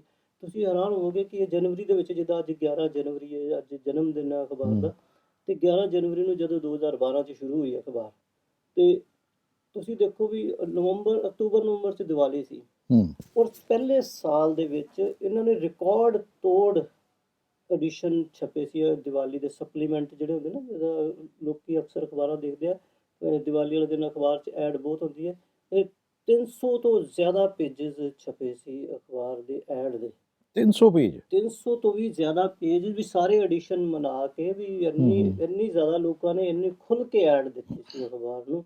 ਤੇ ਉਹ ਉਹਨਾਂ ਦਿਨਾਂ 'ਚ ਕਾਫੀ ਚਰਚਿਤ ਰਿਹਾ ਸੀ ਇਹ, ਕਿ ਵੀ ਇੱਕ ਨਵੀਂ ਅਖਬਾਰ ਨੇ ਪਹਿਲੇ ਸਾਲ ਦਾ, ਸਾਲ ਵੀ ਨਹੀਂ ਮੈਨੂੰ ਪੂਰਾ ਹੋਇਆ ਸੀ, ਹੂੰ। ਤੇ 300 ਤੋਂ ਪਲੱਸ ਹਾਂ, ਪੇਜ। ਜਨਵਰੀ 'ਚ ਸ਼ੁਰੂ ਹੋਇਆ, ਜੇ ਨਵੰਬਰ ਦੇ ਵਿੱਚ ਦੀਵਾਲੀ ਆ ਗਈ, ਹਾਂ ਤੇ 7-8 ਮਹੀਨੇ ਹੀ ਹੋਏ ਆ ਸਾਰੇ। ਹਾਂ, ਹਾਂਜੀ। 8 ਮਹੀਨਿਆਂ ਦੇ ਵਿੱਚ ਤੁਸੀਂ ਦੱਸੋ ਕਿ ਵੀ ਕਿ ਲੋਕਾਂ ਨੇ ਕਿੱਦਾਂ ਅਸੈਪਟ ਕੀਤਾ ਅਖਬਾਰ ਨੂੰ। ਕਿਉਂਕਿ ਸ਼ੀਤਲ ਜੀ ਆਪ ਇੱਕ ਸਮਾਜ ਸੇਵਕ ਸੀ, ਆਪ ਇੱਕ ਇੰਡਸਟਰੀਲਿਸਟ ਸੀ, ਹੂੰ, ਹੂੰ, ਹੂੰ, ਉਹ ਆਪ ਅਖਬਾਰਾਂ ਨਾਲ ਜੁੜੇ ਜ਼ਰੂਰ ਰਹੇ। ਅਖਬਾਰਾਂ ਨਾਲ ਕਿਸੇ ਨਾਲ ਦੇਖੋ, ਅਸੀਂ ਹਰ ਬੰਦਾ ਨਾ ਕਿਸੇ ਤਰੀਕੇ ਨਾਲ, ਜਿਹੜਾ ਮੰਨ ਲਓ ਅਸੀਂ ਐਕਟਰ ਨਹੀਂ ਹੈਗੇ, ਅਸੀਂ ਜਾਂ ਹੂੰ, ਅਸੀਂ ਕੋਈ ਕਲਾਕਾਰ ਨਹੀਂ ਹੈਗੇ, ਜਾਂ ਮੈਂ ਸਿੰਗਰ ਨਹੀਂ ਆ, ਜਾਂ ਕੋਈ ਦੂਸਰਾ ਸਿੰਗਰ ਨਹੀਂ, ਪਰ ਉਹ ਸਿੰਗਰਾਂ ਦੇ ਨਾਲ ਜੁੜਿਆ ਰਹਿੰਦਾ, ਮਿਊਜ਼ਿਕ ਇੰਡਸਟਰੀ ਨਾਲ ਜੁੜਿਆ ਰਹਿੰਦਾ, ਫਿਲਮਾਂ ਨਾਲ ਜੁੜਿਆ ਰਹਿੰਦਾ, ਉਹਨਾਂ ਕੋਲ ਹਰ ਚੀਜ਼ ਦੀ ਨੌਲੇਜ ਹੁੰਦੀ ਹੈ ਨਾ, ਹੂੰ, ਫਿਲਮਾਂ ਹੂੰ, ਦੀ। ਹੂੰ, ਕੁਝ ਹੂੰ, ਲੋਕ, ਤੇ ਇਸੇ ਤਰ੍ਹਾਂ ਜਿਹੜੇ ਪਾਠਕ ਹੁੰਦੇ ਆ, ਉਹਨਾਂ ਨੂੰ ਵੀ ਬੜੀ ਨੌਲੇਜ ਹੁੰਦੀ ਹੈ ਕਿ ਸਾਨੂੰ ਆਹ ਚਾਹੀਦਾ। ਕਿਉਂਕਿ as a Pathak, as a reader, Sheetal ਜੀ ਨੂੰ ਪਤਾ ਸੀ ਕਿ ਅਖਬਾਰ ਦੀ ਜ਼ਰੂਰਤ ਕੀ ਹੈ, ਲੋਕਾਂ ਦੀ ਜ਼ਰੂਰਤ ਕੀ ਹੈ, ਲੋਕੀ ਕੀ ਚਾਹੁੰਦੇ ਅਖਬਾਰ ਦੇ ਵਿੱਚ ਕੀ ਹੋਵੇ। ਇਹ ਜਿਹੜੀ ਨਬਜ਼ ਉਹਨਾਂ ਦੇ ਕੋਲ ਸੀ ਨਾ, ਪਾਠਕਾਂ ਦੀ, ਰੀਡਰਸ ਦੀ, ਉਹ ਬਹੁਤ ਮਹੀਨ ਉਹਨਾਂ ਨੂੰ ਕੋਲ ਜਾਣਕਾਰੀ ਸੀ, ਬਹੁਤ ਬਰੀਕੀਆਂ ਨਾਲ ਉਹਨਾਂ ਨੂੰ ਪਤਾ ਸੀ ਕਿ ਰੀਡਰ ਕੀ ਚਾਹੁੰਦਾ ਹੈ, ਉਹਨੂੰ ਕਿਸ ਤਰ੍ਹਾਂ ਦੀਆਂ ਖਬਰਾਂ ਚਾਹੀਦੀਆਂ ਵਾ, ਉਹਨੂੰ ਆਪਣੇ ਨਾਲ ਜੁੜੀਆਂ ਖਬਰਾਂ ਦੀ ਜ਼ਿਆਦਾ ਜ਼ਰੂਰਤ ਹੈਗੀ ਹੈ। ਕਿ ਵੀ ਮੇਰੇ ਬਾਰੇ ਵੀ ਕੋਈ ਸੋਚੇ। ਜਿੱਦਾਂ ਅਸੀਂ ਅਖਬਾਰ 'ਚ ਕਈ ਵਾਰੀ ਕੋਈ ਐਸੀ ਖਬਰ ਆ ਜਾਂਦੀ ਹੈ ਕਿ ਤੁਹਾਨੂੰ ਲੱਗਦਾ ਯਾਰ ਇਹ ਤੇ ਮੇਰੀ ਗੱਲ ਹੋ ਰਹੀ ਹੈ। ਤੇ ਸ਼ੀਤਲ ਜੀ ਦੀ ਸੋਚ ਇਹ ਸੀ ਕਿ ਜੇ ਕੋਈ ਜਿਹੜੀ ਵੀ ਖਬਰ ਹੋਵੇ ਉਹਨੂੰ ਲੱਗੇ ਕਿ ਇਹ ਮੇਰੀ ਹੈ, ਇਹ ਅਖਬਾਰ ਮੇਰੀ ਗੱਲ ਕਰ ਰਹੀ ਹੈ। ਉਹਨਾਂ ਨੇ ਇਸ ਤਰ੍ਹਾਂ ਅਖਬਾਰ ਨੂੰ ਦਿਨ ਰਾਤ ਮਿਹਨਤ ਕਰਕੇ ਵੀ ਉਹ ਦੇਖੋ ਤੁਸੀਂ ਉਹ ਆਪ ਰਾਤ ਦੇ 4-4 3-3 4-4 ਵਜੇ ਤੱਕ ਅਖਬਾਰ ਦੇ ਛਪਣ ਤੱਕ ਬਹੁਤ ਇੰਟਰਸਟ ਲੈਂਦੇ ਆ ਇੱਕ ਪੇਜ ਦੇ ਨਾਲ। ਇੱਕ ਐਡੀਟਰ ਨਾਲ ਗੱਲ ਕਰਦੇ ਆ, ਇੱਕ ਸਲਾਹ ਜਿੱਥੋਂ ਅੱਛੀ ਮਿਲੇ ਉਹ ਲੈਂਦੇ ਸੀ। ਤੇ ਉਹ ਹੀ ਇੱਕ ਚੀਜ਼ ਕਾਰਨ ਰਿਹਾ ਕਿ ਉਹਨਾਂ ਨੇ ਅਖਬਾਰ ਨੂੰ ਬੜੀ ਜਲਦੀ ਤਰੱਕੀ ਦੀ ਰਾਹ ਤੇ ਲੈ ਕੇ ਗਏ। ਤੇ ਇਹ ਉਹਨਾਂ ਨੇ ਅਖਬਾਰ ਜਿਹੜੀ ਨਬਜ਼ ਲੋਕਾਂ ਦੀ ਪਛਾਣੀ ਨਾ, ਇਹ ਉਹਦਾ ਰਿਜ਼ਲਟ ਹੈ ਅੱਜ ਕਿ ਅੱਜ ਇਹ ਬਹੁਤ ਵੱਡਾ ਇੱਕ ਪੇਪਰ ਬਣ ਚੁੱਕਾ ਹੈ ਦੈਨਿਕ ਸਵੇਰਾ। ਸ਼ੁਰੂਆਤੀ ਦੌਰ ਦੇ ਵਿੱਚ ਇੱਥੇ ਚੇਤਨ ਸ਼ਾਰਦਾ ਸਨ, ਜੀ ਬਿਲਕੁਲ ਨਿਊਜ਼ ਐਡੀਟਰ ਸਨ ਇੱਥੇ ਜੀ, ਚੇਤਨ ਬਿਲਕੁਲ। ਸ਼ਾਰਦਾ, ਕਿਉਂਕਿ ਸ਼ੀਤਲ ਜੀ ਤਾਂ ਚੀਫ ਐਡੀਟਰ ਸੀਗੇ। ਉਹਨਾਂ ਦਾ ਤੇ ਤਿਆਰ ਹੋਣ ਤੋਂ ਬਾਅਦ ਅਖਬਾਰ ਉਹਨਾਂ ਦੇ ਕੋਲ ਜਾਣਾ ਹੈ ਜਾਂ ਜੀ। ਪੇਜਸ ਛਪਣ ਤੋਂ ਪਹਿਲਾਂ ਉਹਨਾਂ ਕੋਲ ਚੈੱਕ ਹੋਣ ਜਾਣੇ ਆ। ਜੀ, ਜੀ, ਤੇ ਲੇਕਿਨ ਚੇਤਨ ਸ਼ਾਰਦਾ ਇੱਕ ਵੱਡਾ ਨਾਮ ਹੈ ਇਸ ਜੀ। ਇੰਡਸਟਰੀ ਦਾ, ਇੱਕ ਵੱਡਾ ਨਾਮ ਹੈ। ਤੇ ਉਹ ਵੀ ਇੱਥੇ ਅੱਜ ਸਾਡੇ ਵਿਚਕਾਰ ਨਹੀਂ ਹੈ। ਬੜੇ ਅਫਸੋਸ ਦੀ ਗੱਲ ਹੈ ਕਿ ਸਾਡੇ ਵਿਚਕਾਰ ਨਹੀਂ ਹੈਗੇ, ਜੀ, ਬਿਲਕੁਲ। ਲੇਕਿਨ ਉਹ ਇਸ ਅਖਬਾਰ ਦੇ ਨਾਲ ਜੁੜੇ ਰਹੇ। ਤੁਸੀਂ ਉਹਨਾਂ ਨਾਲ ਕੰਮ ਕੀਤਾ, ਜੀ, ਬਿਲਕੁਲ। ਆਪਣਾ ਉਹ ਤਜਰਬਾ ਸਾਂਝਾ ਕਰੋ। ਜੀ ਮੈਂ ਚੇਤਨ ਸ਼ਾਰਦਾ ਜੀ ਦੀ ਤੁਸੀਂ ਯਾਦ ਦਿਲਾਤੇ ਹੋ, ਚਲੋ ਪਰਮਾਤਮਾ ਉਹਨਾਂ ਨੂੰ ਆਤਮਾ ਨੂੰ ਸ਼ਾਂਤੀ ਦੇ ਉਹਨਾਂ ਦੀ। ਤੇ ਉਹਨਾਂ ਨੇ ਵੀ ਬਹੁਤ ਮਿਹਨਤ ਕੀਤੀ ਅਖਬਾਰ ਦੇ ਲਈ ਉਹਨਾਂ ਨੇ, ਤੇ ਉਹਨਾਂ ਦਾ ਤਜਰਬਾ ਵੀ ਇਸ ਅਖਬਾਰ ਦੇ ਨਾਲ ਜੁੜਿਆ ਹੋਇਆ। ਚੇਤਨ ਸ਼ਾਰਦਾ ਜੀ ਨਾਲ ਮੈਂ ਇੱਕ ਹੋਰ ਕਿਸੇ ਗਰੁੱਪ ਦੇ ਵਿੱਚ ਜਦੋਂ ਸੀ ਉਦੋਂ ਮੈਂ ਉਹਨਾਂ ਦੇ ਕੋਲੋਂ ਕਾਫੀ ਸਿੱਖਿਆ। ਉਹਨਾਂ ਨੇ ਮੈਨੂੰ ਬਹੁਤ ਕੁਝ ਸਿਖਾਇਆ। ਕਈ ਭਾਸ਼ਾਵਾਂ, ਖਬਰਾਂ ਲਿਖਣੀਆਂ ਕੋਈ ਆਸਾਨ ਕੰਮ ਨਹੀਂ ਹੈ। ਖਬਰ ਲਿਖਣਾ ਇੱਕ ਚੈਲੰਜ ਹੈ, ਚਾਹੇ ਉਹ 4 ਲਾਈਨਾਂ ਦੀ ਹੈ ਤੇ ਚਾਹੇ 40 ਲਾਈਨਾਂ ਦੀ। ਖਬਰ ਲਿਖਣਾ ਹੀ ਇੱਕ ਚੈਲੰਜ ਹੁੰਦਾ, ਤੇ ਉਹ ਚੈਲੰਜ ਨੂੰ ਉਹ ਕਿਸ ਤਰ੍ਹਾਂ ਖਬਰ ਲਿਖੀ ਦੀ ਹੈ, ਸ਼ਬਦ ਕਿਹੜਾ ਕਿੱਥੇ ਸਹੀ ਸ਼ਬਦ ਇਸਤੇਮਾਲ ਹੋਣਾ ਚਾਹੀਦਾ। ਬਲਕਿ ਮੈਂ ਤੇ ਕਈ ਐਡੀਟਰਾਂ ਕੋਲੋਂ ਅੱਛੇ ਐਡੀਟਰਾਂ ਕੋਲੋਂ ਸਿੱਖਣ ਦਾ ਮੌਕਾ ਮਿਲਿਆ। ਸ਼ੀਤਲ ਜੀ ਕੋਲੋਂ ਵੀ ਬੜਾ ਕੁਝ ਸਿੱਖਣ ਨੂੰ ਮੌਕਾ ਮਿਲਿਆ। ਪਰ ਮੈਂ ਜੋ ਚੀਜ਼ ਸਿੱਖੀ ਸੀ ਉਹ ਇਹ ਕਿ ਕਮ ਸੇ ਕਮ ਸ਼ਬਦ ਔਰ ਜ਼ਿਆਦਾ ਸੇ ਜ਼ਿਆਦਾ ਪ੍ਰਭਾਵ। ਵੀ ਇੱਦਾਂ ਦੇ ਸ਼ਬਦ ਘੱਟ ਤੋਂ ਘੱਟ ਸ਼ਬਦ ਹੋਣ ਤੇ ਉਹ ਪ੍ਰਭਾਵਸ਼ਾਲੀ ਸ਼ਬਦ ਹੋਣ ਅਖਬਾਰ ਦੇ ਵਿੱਚ। ਉਹ ਜ਼ਿਆਦਾ ਅਸਰ, ਜਿਹੜਾ ਸ਼ਬਦ ਲੋਕਾਂ ਦੇ ਉੱਤੇ ਅਸਰ ਛੱਡਣ। ਇੰਨਾ ਵੱਡਾ ਲਿਖਣਾ ਜਾਂ ਬਹੁਤ ਵੱਡੀਆਂ ਖਬਰਾਂ ਲਿਖਣਾ ਉਹ ਮਾਇਨੇ ਨਹੀਂ ਰੱਖਦਾ। ਮਾਇਨੇ ਇਹ ਰੱਖਦਾ ਕਿ ਲੋਕਾਂ ਦੇ ਦਿਲਾਂ ਤੇ ਕੀ ਪ੍ਰਭਾਵ ਛੱਡ ਰਹੀ ਹੈ ਤੁਹਾਡੀ ਖਬਰ। ਉਹ ਜ਼ਿਆਦਾ ਮਾਇਨੇ। ਉਹ ਤੁਹਾਨੂੰ 4 ਲਾਈਨਾਂ ਦੀ ਖਬਰ ਵੀ ਲੋਕਾਂ ਤੇ ਬਹੁਤ ਗਹਿਰਾ ਅਸਰ ਪਾ ਸਕਦੀ ਹੈ, ਤੇ ਕਈ ਵਾਰੀ 40 ਲਾਈਨਾਂ ਵਿੱਚ ਵੀ ਤੁਸੀਂ ਉਹ ਗੱਲ ਨਹੀਂ ਕਹਿ ਪਾਉਂਦੇ ਜੋ 4 ਲਾਈਨਾਂ ਦੇ ਵਿੱਚ ਕਹਿ ਦਿੱਤੀ ਜਾਂਦੀ ਹੈ। ਤੇ ਸ਼ੀਤਲ ਜੀ ਦੀ ਇਸ ਚੀਜ਼ ਉੱਤੇ ਵੀ ਕਾਫੀ ਮਹਾਰਤ ਹੈ ਵੈ, ਤੇ ਉਹਨਾਂ ਨੇ ਇਹ ਚੀਜ਼ ਨੂੰ ਵੀ ਦੱਸਿਆ ਕਿ ਆਪਾਂ ਉਹ ਲਿਖੀਏ ਜੋ ਲੋਕ ਚਾਹੁੰਦੇ ਆ, ਤੇ ਉਹਨਾਂ ਕੋਲ ਲਿਖੀਏ ਵੀ ਜ਼ਿਆਦਾ ਵਧਾਉਣ ਚੜਾਉਣ ਦੀ ਵੀ ਲੋੜ ਨਹੀਂ ਹੈ। ਕਿਉਂਕਿ ਇੱਥੇ ਕੁਝ ਅਖਬਾਰਾਂ ਸੀ ਜੋ ਵਧਾ ਚੜਾ ਕੇ ਲਿਖਦੀਆਂ ਸੀ, ਸ਼ਾਇਦ ਇਸ ਕਰਕੇ ਪਾਠਕ ਨੂੰ ਉਹ ਚੀਜ਼ਾਂ ਪਸੰਦ ਨਹੀਂ ਸੀ, ਰੀਡਰ ਨੂੰ ਉਹ ਚੀਜ਼ ਪਸੰਦ ਨਹੀਂ ਸੀ। ਇਸੇ ਕਰਕੇ ਜਦੋਂ ਉਹਨੂੰ ਲੱਗਿਆ ਕਿ ਯਾਰ ਇਹ ਗੱਲ ਪੁਆਇੰਟ ਦੀ ਕਰਦੇ ਆ, ਵੀ ਜ਼ਿਆਦਾ ਖਲੇਰਦੇ ਨਹੀਂ ਆ ਜਾਂ ਤੇ ਉਹ ਚੀਜ਼ਾਂ ਇੱਥੇ ਆਈਆਂ, ਦੇਖੀਆਂ ਮੈਂ।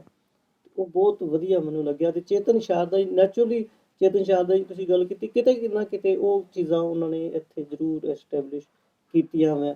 ਤੇ ਕਿਉਂਕਿ ਉਹ ਨਿਊਜ਼ ਐਡੀਟਰ ਸੀ। ਹਾਲਾਂਕਿ ਤੁਸੀਂ ਜਿਸ ਤਰ੍ਹਾਂ ਗੱਲ ਕੀਤੀ ਕਿ ਚੀਫ ਐਡੀਟਰ ਕੋਲ ਅਖਬਾਰ ਬਾਅਦ 'ਚ ਜਾਂਦੀ ਹੈ, ਪਹਿਲਾਂ ਉਹ ਨਿਊਜ਼ ਐਡੀਟਰ ਤਿਆਰ ਕਰਦੇ ਆ। ਪਰ ਇੱਕ ਗੱਲ ਇੱਥੇ ਮੈਂ ਤੁਹਾਨੂੰ ਹੋਰ ਕਲੀਅਰ ਕਰਨਾ ਚਾਹੂੰਗਾ ਕਿ ਸ਼ੀਤਲ ਜੀ, ਜਿਨ੍ਹਾਂ ਨੂੰ ਅਸੀਂ ਬਾਊ ਜੀ ਕਹਿੰਦੇ ਹਾਂ ਪਿਆਰ ਨਾਲ, ਤੇ ਉਹ ਬਾਊ ਜੀ ਜਦ ਤੱਕ ਉਹ ਉਹਨਾਂ ਨੂੰ ਸਲਾਹ ਨਹੀਂ ਦੇ ਦਿੰਦੇ ਸੀ ਜਾਂ ਕਿਸੇ ਨੂੰ, ਜਿਹੜਾ ਵੀ ਐਡੀਟੋਰੀਅਲ ਡਿਪਾਰਟਮੈਂਟ 'ਚ ਕੰਮ ਕਰਦੇ ਸੀ, ਚਾਹੇ ਉਹ ਨਿਊਜ਼ ਐਡੀਟਰ ਹੈ ਚਾਹੇ ਸਬ ਐਡੀਟਰ ਵੀ ਹੁੰਦੇ, ਤੇ ਉਹ ਜ਼ਰੂਰ ਦੱਸ ਦਿੰਦੇ ਸੀ ਕਿ ਇਸ ਤਰ੍ਹਾਂ ਦਾ ਅੱਜ ਪੇਪਰ ਹੋਣਾ ਚਾਹੀਦਾ ਜੇ ਇਸ ਤਰ੍ਹਾਂ ਦਾ। ਤੇ ਉਹ ਕਿਉਂਕਿ ਪੇਜ ਤਿਆਰ ਹੋਣ ਤੋਂ ਪਹਿਲਾਂ ਵੀ ਉਹ ਜ਼ਰੂਰ ਡਿਸਕਸ ਕਰਦੇ ਕਿ ਆਹ ਖਬਰਾਂ ਹੈਗੀਆਂ, ਤੁਸੀਂ ਦੇਖੋ ਅਸੀਂ ਕਿਸ ਤਰ੍ਹਾਂ ਨੂੰ ਕਰੀਏ। ਤੇ ਇੱਕ ਸਮੂਹਿਕ ਪ੍ਰਯਾਸ ਹੁੰਦਾ ਵਾ। ਤੇ ਉਹ ਸਲਾਹ ਦੇ ਦਿੰਦੇ ਕਿ ਇਹ ਨਹੀਂ ਹੈ, ਇਸ ਤਰ੍ਹਾਂ ਹੋਵੇ ਤੇ ਇਸ ਤਰ੍ਹਾਂ। ਤੇ ਫਿਰ ਅੱਗੋਂ ਨਿਊਜ਼ ਐਡੀਟਰ ਫਿਰ ਅੱਗੋਂ ਆਪਣੇ ਹਿਸਾਬ ਨਾਲ ਉਸ ਚੀਜ਼ ਨੂੰ ਤਿਆਰ ਕਰਕੇ ਪ੍ਰੈਜ਼ੈਂਟ ਕਰ ਦਿੰਦੇ। ਆਪਣੀ ਗੱਲ ਇੱਕ ਵਿੱਚ ਅਧੂਰੀ ਰਹਿ ਗਈ ਸੀਗੀ। ਜੀ ਜੀ ਤੁਸੀਂ ਕਿਹਾ ਕਿ ਪਹਿਲੀ ਦੀਵਾਲੀ ਤੇ 300 ਪੇਜ ਦਾ ਅਖਬਾਰ ਛਪਿਆ। ਮੈਂ ਗੱਲ ਤੁਹਾਡੇ ਕੋਲ ਪੁੱਛਣੀ ਸੀਗੀ, ਲੇਕਿਨ ਗੱਲ ਕਿਉਂਕਿ ਕੰਟੀਨਿਊ ਕਿਸੇ ਹੋਰ ਪਾਸੇ ਹੋ ਗਈ। 300 ਪੇਜ ਦਾ ਅਖਬਾਰ ਛਪਣ ਨੂੰ ਬਹੁਤ ਟਾਈਮ ਲੱਗਦਾ ਉਹਨੂੰ। ਜੀ ਜੀ ਸਰਕੂਲੇਸ਼ਨ ਵੀ ਬਹੁਤ ਵੱਡੀ ਹੈ ਜੀ ਔਰ ਗਿਣਤੀ ਪੇਜਾਂ ਦੀ ਬਹੁਤ ਵੱਡੀ ਹੈ। ਜੀ ਤੇ ਮੈਂ ਇਹ ਜਾਣਨਾ ਜ਼ਰੂਰ ਚਾਹੂੰਗਾ ਕਿ ਉਸ ਦਿਨ ਕਿੰਨਾ ਸਮਾਂ ਲੱਗਾ ਤੁਹਾਨੂੰ, ਕਿਉਂਕਿ ਪੂਰਾ ਗਰੁੱਪ ਨਵਾਂ ਸੀ। ਅੱਛੀ, ਚਲੋ ਤੁਹਾਡੀ ਜਿਗਿਆਸਾ ਸੀ ਇਸ ਚੀਜ਼ ਨੂੰ ਸੁਣਨ ਦੀ। ਹੋ ਸਕਦਾ ਜਿਹੜੇ ਸਾਡੇ ਵਿਊਅਰਸ ਹੋਣ, ਹਨਾ, ਉਹਨਾਂ ਨੂੰ ਵੀ ਲੱਗੇ ਕਿ ਯਾਰ 300 ਪੇਜ ਕਿੱਦਾਂ ਛਪ ਗਏ ਹਨਾ। ਮੈਨੂੰ ਵੀ ਇਹ ਸੁਣ ਕੇ ਲੱਗਾ ਨਾ, ਕਿਉਂਕਿ 300 ਪੇਜ ਅਸੀਂ ਕਿਉਂਕਿ ਅਖਬਾਰ ਨਾਲ ਜੁੜੇ ਰਹੇ ਹਾਂ, ਅਖਬਾਰਾਂ ਨਾਲ ਵੱਡੀਆਂ ਅਖਬਾਰਾਂ ਨਾਲ ਜੁੜੇ ਰਹੇ ਹਾਂ, ਵੱਡੇ ਗਰੁੱਪਾਂ ਨਾਲ ਜੁੜੇ ਰਹੇ ਹਾਂ। ਜੀ 300 ਪੇਜ ਦਾ ਅਖਬਾਰ ਸੁਣ ਕੇ ਤਾਂ ਮੈਂ ਵੀ ਹੈਰਾਨ ਹੋਇਆ ਕਿ ਵੀ 300 ਪੇਜ ਦਾ ਅਖਬਾਰ। 300 ਪਲੱਸ ਸੀ, ਉਹਨੂੰ ਐਗਜ਼ੈਕਟ ਫਿਗਰ ਉਹਨੂੰ ਯਾਦ ਨਹੀਂ ਕਿਉਂਕਿ 11 ਸਾਲ ਪੁਰਾਣੀ ਗੱਲ ਹੈ। ਤੇ ਤੁਸੀਂ ਅਚਾਨਕ ਪੁੱਛੀ ਤੇ ਮੈਨੂੰ ਯਾਦ ਆ ਗਿਆ ਕਿ 300 ਤੋਂ ਸ਼ਾਇਦ 365 ਵੀ ਸੀ ਜਾਂ 364 ਸੀ ਜਾਂ ਇਹ ਮੈਨੂੰ ਐਗਜ਼ੈਕਟ ਯਾਦ ਨਹੀਂ ਫਿਗਰ। ਪਰ ਉਹਦੇ ਚ ਇਸ ਤਰ੍ਹਾਂ ਨਹੀਂ ਹੈ ਕਿ 300 ਦਾ 300 ਪੇਜ ਇੱਕੋ ਇੱਥੇ ਹੀ ਛਪਿਆ ਵਾ।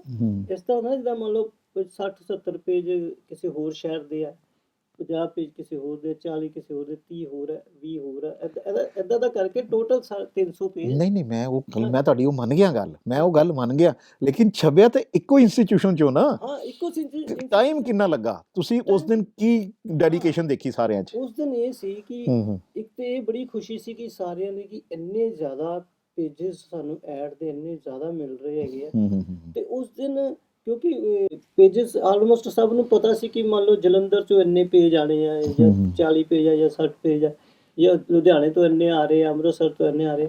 ਉਹ ਆਲਮੋਸਟ ਕੁਝ ਦਿਨ ਪਹਿਲਾਂ ਕਲੀਅਰ ਹੋ ਗਿਆ ਸੀ, ਐਡਵਾਂਸ ਪਤਾ ਚੱਲ ਰਿਹਾ ਸੀ ਕਿ ਵੀ ਇੰਨੇ ਪੇਜ ਉੱਥੋਂ ਆ ਜਾਏਗੇ ਇੰਨੇ। ਉਹ ਨਾਲ ਫਿਰ ਕੀ ਸੀ ਕਿ ਤਿਆਰੀ ਸਵੇਰ ਤੋਂ ਸ਼ੁਰੂ ਹੋ ਗਈ ਸੀ ਵੀ, ਯਾਨੀ ਕਿ ਵੀ ਸਪੈਸ਼ਲ ਵੀ ਇੰਨੇ ਜ਼ਿਆਦਾ ਸਾਨੂੰ 1-2 ਸਟਾਫ ਤੋਂ ਬਾਹਰੋਂ ਵੀ ਲਿਆਣੇ ਪਏ ਜਿਹੜੇ ਪੇਜ ਤਾਂ ਕਿ ਜਲਦੀ ਤਿਆਰ ਹੋ ਜਾਣ, ਕਿਉਂਕਿ ਉਹਨੂੰ ਡਿਜ਼ਾਈਨ ਕਰਨਾ ਪੈਂਦਾ। ਡਿਜ਼ਾਈਨ ਇੱਕ ਐਡ ਦਾ ਡਿਜ਼ਾਈਨ ਤਿਆਰ ਹੁੰਦਾ ਤੇ ਉਹਦੇ ਲਈ ਫਿਰ ਸਟਾਫ ਵੀ ਸੀ, ਥੋੜਾ ਐਕਸਟਰਾ ਵੀ ਸੀ ਕਿ ਅਚਾਨਕ ਜਦੋਂ ਪਤਾ ਲੱਗਿਆ, ਕਿਉਂਕਿ ਉਮੀਦ ਨਹੀਂ ਹੁੰਦੀ ਨਾ ਕਿ ਤੁਹਾਨੂੰ ਇੱਕੋ ਦਮ ਵੀ ਇੰਨੀ ਜ਼ਿਆਦਾ ਤੁਸੀਂ ਉਮੀਦ ਕਰ ਲੈਂਦੇ ਹੋ ਨਾ ਕਿ ਵੀ ਇਸ ਤੋਂ ਇੰਨਾ ਕੁ ਚਲੋ ਐਡ ਆ ਜਾਏਗੀ, ਕਿਉਂਕਿ ਨਵਾਂ ਪੇਪਰ ਹੁੰਦਾ, ਬੰਦਾ ਐਸਟੀਮੇਟ ਲਗਾਉਂਦਾ ਕਿ ਸਰ ਇੰਨੀ ਕੁ ਹੋ ਸਕਦੀ ਹੈ ਕਿ ਅਸੀਂ ਨਾ। ਪਰ ਪਤਾ ਨਹੀਂ ਕਿਉਂ ਸਾਰੇ ਪੱਤਰਕਾਰਾਂ ਨੂੰ ਵੀ ਜਨੂੰਨ ਸੀ, ਹਰ ਸ਼ਹਿਰ ਦੇ ਪੱਤਰਕਾਰ ਨੂੰ ਜਨੂੰਨ ਸੀ, ਲੋਕਾਂ ਨੂੰ ਵੀ ਪਤਾ ਨਹੀਂ ਖੁਸ਼ੀ ਮਿਲ ਰਹੀ ਸੀ ਕਿ ਨਹੀਂ ਯਾਰ ਅਸੀਂ, ਕਿਉਂਕਿ ਸ਼ੀਤਲ ਜੀ ਕਹਿੰਦੇ ਹੁੰਦੇ ਇੱਕ ਹਵਨ ਹੈ ਸਾਡੇ ਜਿਹੜਾ ਅਖਬਾਰ ਦਾ, ਜਦੋਂ ਤੁਸੀਂ ਦੀਵਾਲੀ ਆ ਜਾਂ ਇੱਕ ਤਰ੍ਹਾਂ ਦਾ ਹਵਨ ਹੈ, ਕੌਣ ਕਿੰਨੀਆਂ ਆਹੂਤੀਆਂ ਪਾ ਦਿੰਦਾ ਉਹ ਦੇਖਣ ਵਾਲੀ ਗੱਲ। ਅੱਛਾ। ਤੇ ਉਹ ਫਿਰ ਸਾਰਿਆਂ ਨੂੰ ਲੱਗਿਆ ਕਿ ਯਾਰ ਇਹ ਹਵਨ ਹੈ, ਹਵਨ ਸਾਡੇ ਪਤਾ ਆਸਥਾ ਦਾ ਇੱਕ ਚੀਜ਼ ਹੈ।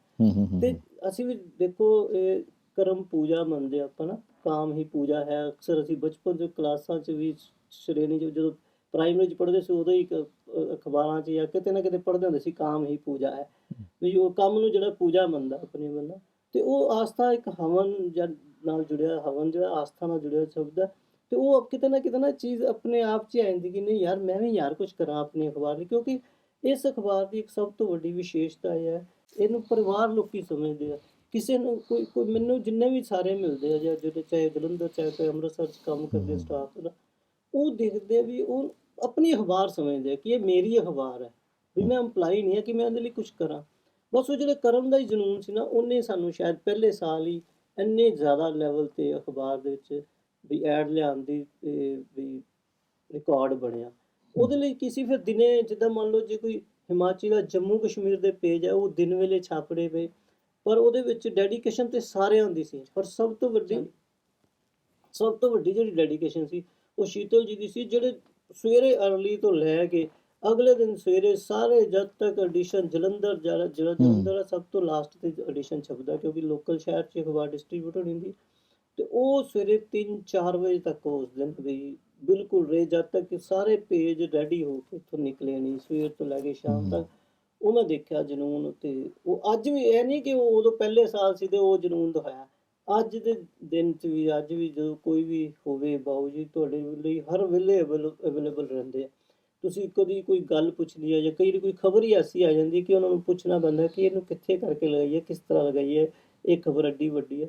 ਤੇ ਤੁਸੀਂ ਇੱਦਾਂ ਨਹੀਂ ਸੋਚ ਸਕਦੇ ਕਿ ਤੁਸੀਂ ਬਾਊ ਜੀ ਰਾਤ ਨੂੰ 1:30 ਵਜੇ ਰਾਤ ਨੂੰ ਕਿ ਮੰਨ ਲਓ ਵੱਡੀ ਖਬਰ ਆ ਜਾਂਦੀ ਹੈ, ਉਹ 1:30 ਵਜੇ ਵੀ ਅਵੇਲੇਬਲ ਹੈ, ਉਹ 2:30 ਵਜੇ ਵੀ ਅਵੇਲੇਬਲ ਹੈ, 3 ਵਜੇ ਵੀ ਅਵੇਲੇਬਲ। ਉਹ ਤੁਹਾਨੂੰ ਹਰ ਸਮੇਂ ਅਵੇਲੇਬਲ ਰਹਿੰਦੇ ਆ। ਈਵਨ ਰਾਤ ਨੂੰ ਤਾਂ ਚਲੋ 10-11 ਵਜੇ ਤੱਕ ਤੇ ਉਹ ਆਮ ਹੀ ਆਫਿਸ 'ਚ ਹੀ ਤੁਹਾਨੂੰ ਮਿਲ ਜਾਣਗੇ। ਤੇ ਉਸ ਤੋਂ ਬਾਅਦ ਵੀ ਤੁਸੀਂ ਉਹਨਾਂ ਨੂੰ ਕਿਸੇ ਵੇਲੇ ਵੀ ਫੋਨ ਕਰਕੇ ਉਹਨਾਂ ਦੀ ਸਹਾਇਤਾ ਲੈ ਸਕਦੇ ਹੋ। ਨਹੀਂ, ਇਹ ਤਾਂ ਮੈਂ ਵੀ ਦੇਖਿਆ, ਕਿਉਂਕਿ ਜਦੋਂ ਮੈਂ ਵੀ ਇੱਥੇ ਅਖਬਾਰਾਂ 'ਚ ਰਿਪੋਰਟਿੰਗ ਕਰਦਾ ਹੁੰਦਾ ਸੀਗਾ, ਮੈਂ ਦੇਖਿਆ ਕਿ ਇਹ 3-3 ਵਜੇ ਤੱਕ ਫੰਕਸ਼ਨ ਅਟੈਂਡ ਕਰਦੇ ਸੀਗੇ, ਧਾਰਮਿਕ ਫੰਕਸ਼ਨ ਅਟੈਂਡ ਕਰਦੇ, ਚਾਹੇ ਉਹ ਜਗਰਾਤਾ ਹੋਵੇ, ਜਾਗਰਣ ਹੋਵੇ, ਕੁਝ ਵੀ ਧਾਰਮਿਕ ਚੌਂਕੀ ਹੋਵੇ, ਕੁਝ ਵੀ, ਹਾਂ, ਉਹ ਉੱਥੇ ਜਾਂਦੇ ਸੀਗੇ। ਤਾਂ ਸਵੇਰੇ ਤੜਕੇ ਫਿਰ ਕਿਤੇ ਨਾ ਕਿਤੇ ਪਹੁੰਚੇ ਹੁੰਦੇ ਸੀਗੇ। ਤੇ ਲੋਕ ਇਹ ਕਹਿੰਦੇ ਸੀ ਸੌਂਦੇ ਕਿਹੜੇ ਵੇਲੇ ਨੇ। ਤੇ ਜ਼ਾਹਿਰ ਹੈ ਕਿ ਇਹ ਉਹਨਾਂ ਦਾ ਆਪਣਾ ਇੱਕ ਪ੍ਰੋਡਕਟ ਹੈ, ਆਪਣਾ ਬੱਚਾ ਹੈ, ਤੇ ਇਹਨੂੰ ਪ੍ਰਵਾਨ ਚੜ੍ਹਾਉਣ ਵਾਸਤੇ, ਇਹਨੂੰ ਵੱਧ ਤੋਂ ਵੱਧ ਤਰੱਕੀ ਕਰਾਉਣ ਵਾਸਤੇ ਉਹ ਵੱਧ ਤੋਂ ਵੱਧ ਟਾਈਮ ਜਿਹੜਾ ਉਹ ਇਸ ਨੂੰ ਦਿੰਦੇ ਆ।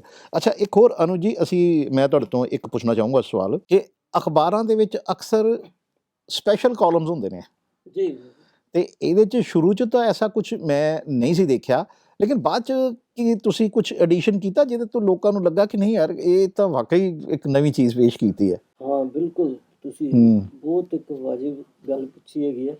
ਸਾਡੇ ਜਲੰਧਰ ਦੇ ਵਿੱਚ ਲੋਕਾਂ ਨੂੰ ਨਾ ਕੁਛ ਐਸੀ ਚੀਜ਼ ਚਾਹੀਦੀ ਹੁੰਦੀ ਹੈ ਕਿ ਜਿਹੜੀ ਸਭ ਚੀਜ਼ਾਂ ਨੂੰ ਸਾਹਮਣੇ ਲੈ ਕੇ ਆਵੇ। ਉਹ ਇੱਕ ਡੇਅਰਿੰਗ ਕਾਲਮ ਹੁੰਦਾ ਅਖਬਾਰ ਦਾ, ਉਹ ਇੱਕ ਪਹਿਚਾਣ ਹੁੰਦੀ ਅਖਬਾਰ ਦੀ। ਸਾਡੇ ਵੀ ਇੱਥੇ ਸ਼ੁਰੂ 'ਚ ਆਪਾਂ ਕੀਤਾ ਸੀ ਬਾਬਾ ਬੋੜ ਕਰਕੇ ਸਾਡੇ ਇੱਕ ਕਾਲਮ। ਉਹ ਕਾਲਮ ਦੇ ਵਿੱਚ ਬਹੁਤ ਬਈ ਤੁਸੀਂ ਕਹਿ ਲਓ ਕਿ ਡੇਅਰਿੰਗ ਨਾਲ ਲਿਖਿਆ ਜਾਂਦਾ, ਉਹ 'ਚ ਸਪਸ਼ਟ ਲਿਖਿਆ ਜਾਂਦਾ ਕੋਈ ਉਹਦੇ ਵਿੱਚ ਨਾ ਕਿਸੇ ਨਾਲ ਕੋਈ ਸੱਚੀ ਗੱਲ ਲਿਖੀ ਜਾਂਦੀ ਹੈ ਔਰ ਕੜਵੀ ਲੱਗਦੀ ਲੋਕਾਂ ਨੂੰ, ਜਿਨ੍ਹਾਂ ਦੇ ਨੈਚੁਰਲੀ ਜਿਨ੍ਹਾਂ ਦੇ ਭੇਦ ਖੁੱਲ੍ਹਦੇ ਆ ਉਸ ਚੀਜ਼ ਦੇ ਵਿੱਚ, ਤੇ ਉਹਨਾਂ ਨੂੰ ਥੋੜ੍ਹੀ ਬਹੁਤ ਸਮੱਸਿਆ ਵੀ ਹੁੰਦੀ ਹੈ, ਕਈਆਂ ਨੂੰ ਹੁੰਦੀ ਵੀ ਸੀ ਉਸ ਵੇਲੇ। ਪਰ ਇਹ ਹੈ ਕਿ ਉਹ ਸਾਡਾ ਜਿਹੜਾ ਬਾਬਾ ਬੋੜ ਕਾਲਮ ਅੱਜ ਤੱਕ ਡੇਲੀ ਛਪ ਰਿਹਾ। ਉਹਦੇ 'ਚ ਸਮਾਜ ਦੀਆਂ ਕਈ ਕੁਰੀਤੀਆਂ ਬਾਰੇ ਵੀ ਲਿਖਿਆ ਜਾਂਦਾ। ਉਹ ਖਾਲੀ ਇੱਕ ਚੀਜ਼ ਹੁੰਦੀ, ਦੇਖੋ ਉਸ ਕਾਲਮ ਦੇ ਵਿੱਚ ਤੇ ਖਬਰ ਦੇ ਵਿੱਚ ਫਰਕ ਸਿਰਫ ਇੰਨਾ ਹੈ ਕਿ ਖਬਰ ਤੁਸੀਂ ਸਿਰਫ ਇੱਕ ਸਮੱਸਿਆ ਨੂੰ ਉਜਾਗਰ ਕਰ ਦਿੰਦੇ ਹੋ, ਹੈ ਨਾ।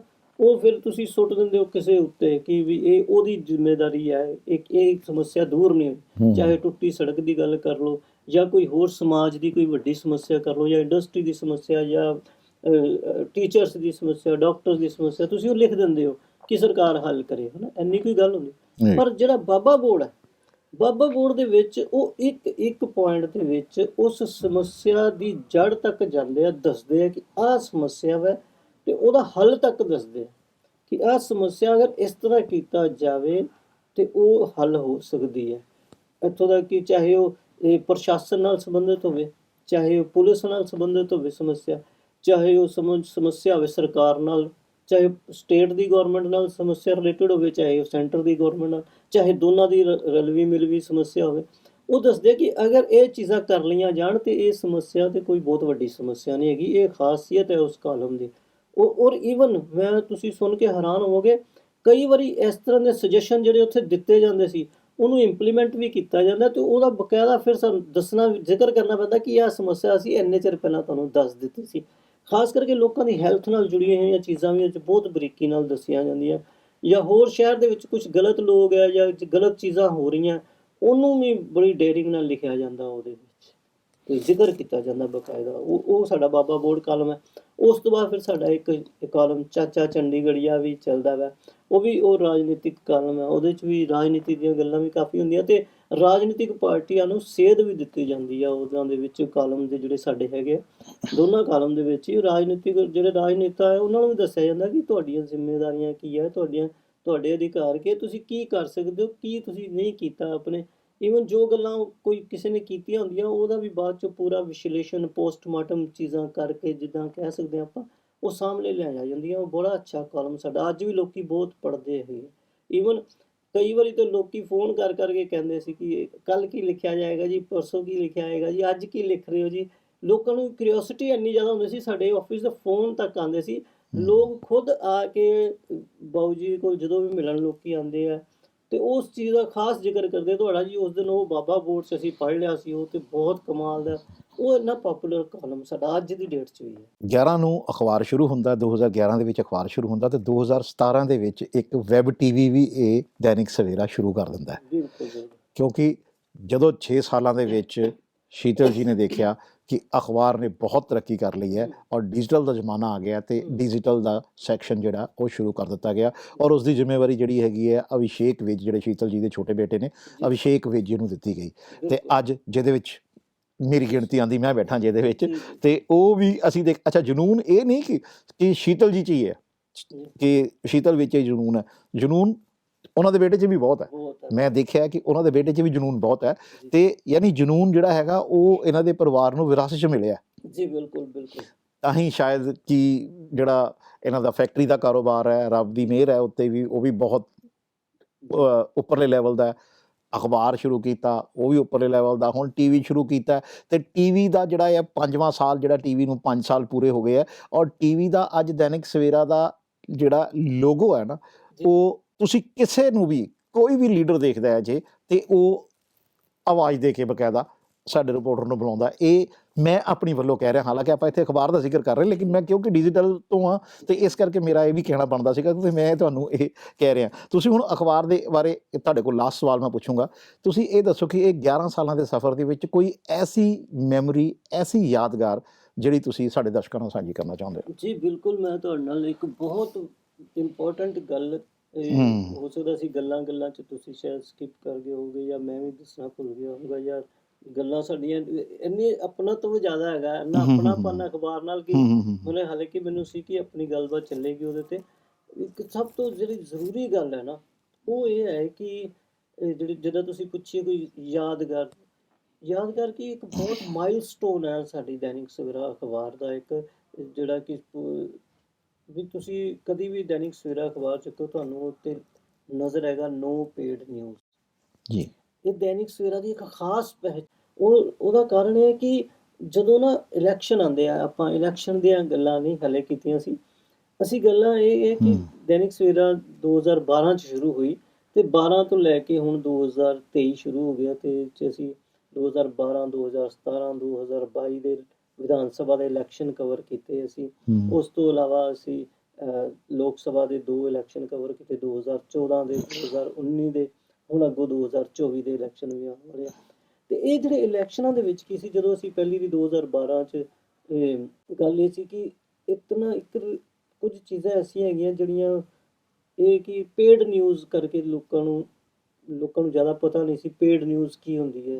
ਵੀ ਤੁਸੀਂ ਪੈਸੇ ਦੇ ਕੇ ਖਬਰ ਛਪਵਾ ਕੇ ਆਪਣੇ ਹੱਕ 'ਚ ਕਰ ਲੈਂਦੇ ਹੋ, ਜਦੋਂ ਖਾਸ ਕਰਕੇ ਇਲੈਕਸ਼ਨਾਂ ਦੇ ਵਿੱਚ, ਇਲੈਕਸ਼ਨ ਦੇ ਦੌਰਾਨ। ਇਹ ਬਹੁਤ ਇੱਕ ਗਲਤ ਟ੍ਰੈਂਡ ਜਿਹੜਾ ਪੱਤਰਕਾਰਿਤਾ ਨੂੰ ਬੜਾ ਖਤਮ ਕਰ ਰਿਹਾ ਸੀ, ਕਲੰਕ ਸੀ ਪੱਤਰਕਾਰਿਤਾ ਦੇ ਉੱਤੇ, ਪੇਡ ਨਿਊਜ਼ ਦਾ ਜਿਹੜਾ ਲੱਗਾ ਹੋਇਆ ਸੀ। ਤੇ ਉਹ ਜਦੋਂ ਦੈਨਿਕ ਸਵੇਰਾ ਸ਼ੁਰੂ ਹੋਈ ਤੇ ਉਹਦਾ ਪਹਿਲਾ ਹੀ ਸੰਕਲਪ ਇਹ ਸੀ ਕਿ ਆਪਾਂ ਪੇਡ ਨਿਊਜ਼ ਇਲੈਕਸ਼ਨਾਂ ਦੇ ਵਿੱਚ ਨਹੀਂ ਖਤਮ ਲਾਉਣੀ। ਕਰਨੀ ਹੈ, ਪੇਡ ਨਿਊਜ਼ ਤੇ ਅਸੀਂ ਨਹੀਂ ਚੱਲਣ ਨਹੀਂ ਦੇਣੀ। ਤੇ ਉਹਦੇ 'ਚ ਅਸੀਂ ਸਪਸ਼ਟ ਜਿਹੜਾ ਸੀ, ਸ਼ੀਤਲ ਵਿਜ ਜੀ ਨੇ ਬਾਕਾਇਦਾ ਫਰੰਟ ਪੇਜ ਤੇ ਐਡੀਟੋਰੀਅਲ ਫਰੰਟ ਪੇਜ ਤੇ ਲਿਖਿਆ ਸੀ ਕਿ ਵੀ ਦੈਨਿਕ ਸਵੇਰਾ ਕਦੀ ਪੇਡ ਨਿਊਜ਼ ਨਹੀਂ ਛਾਪੇਗੀ ਤੇ ਨਾ ਹੀ ਪੇਡ ਨਿਊਜ਼ ਛਪਵਾਉਣ ਵਾਲਿਆਂ ਦੀ ਖਬਰ ਛਾਪੇਗੀ।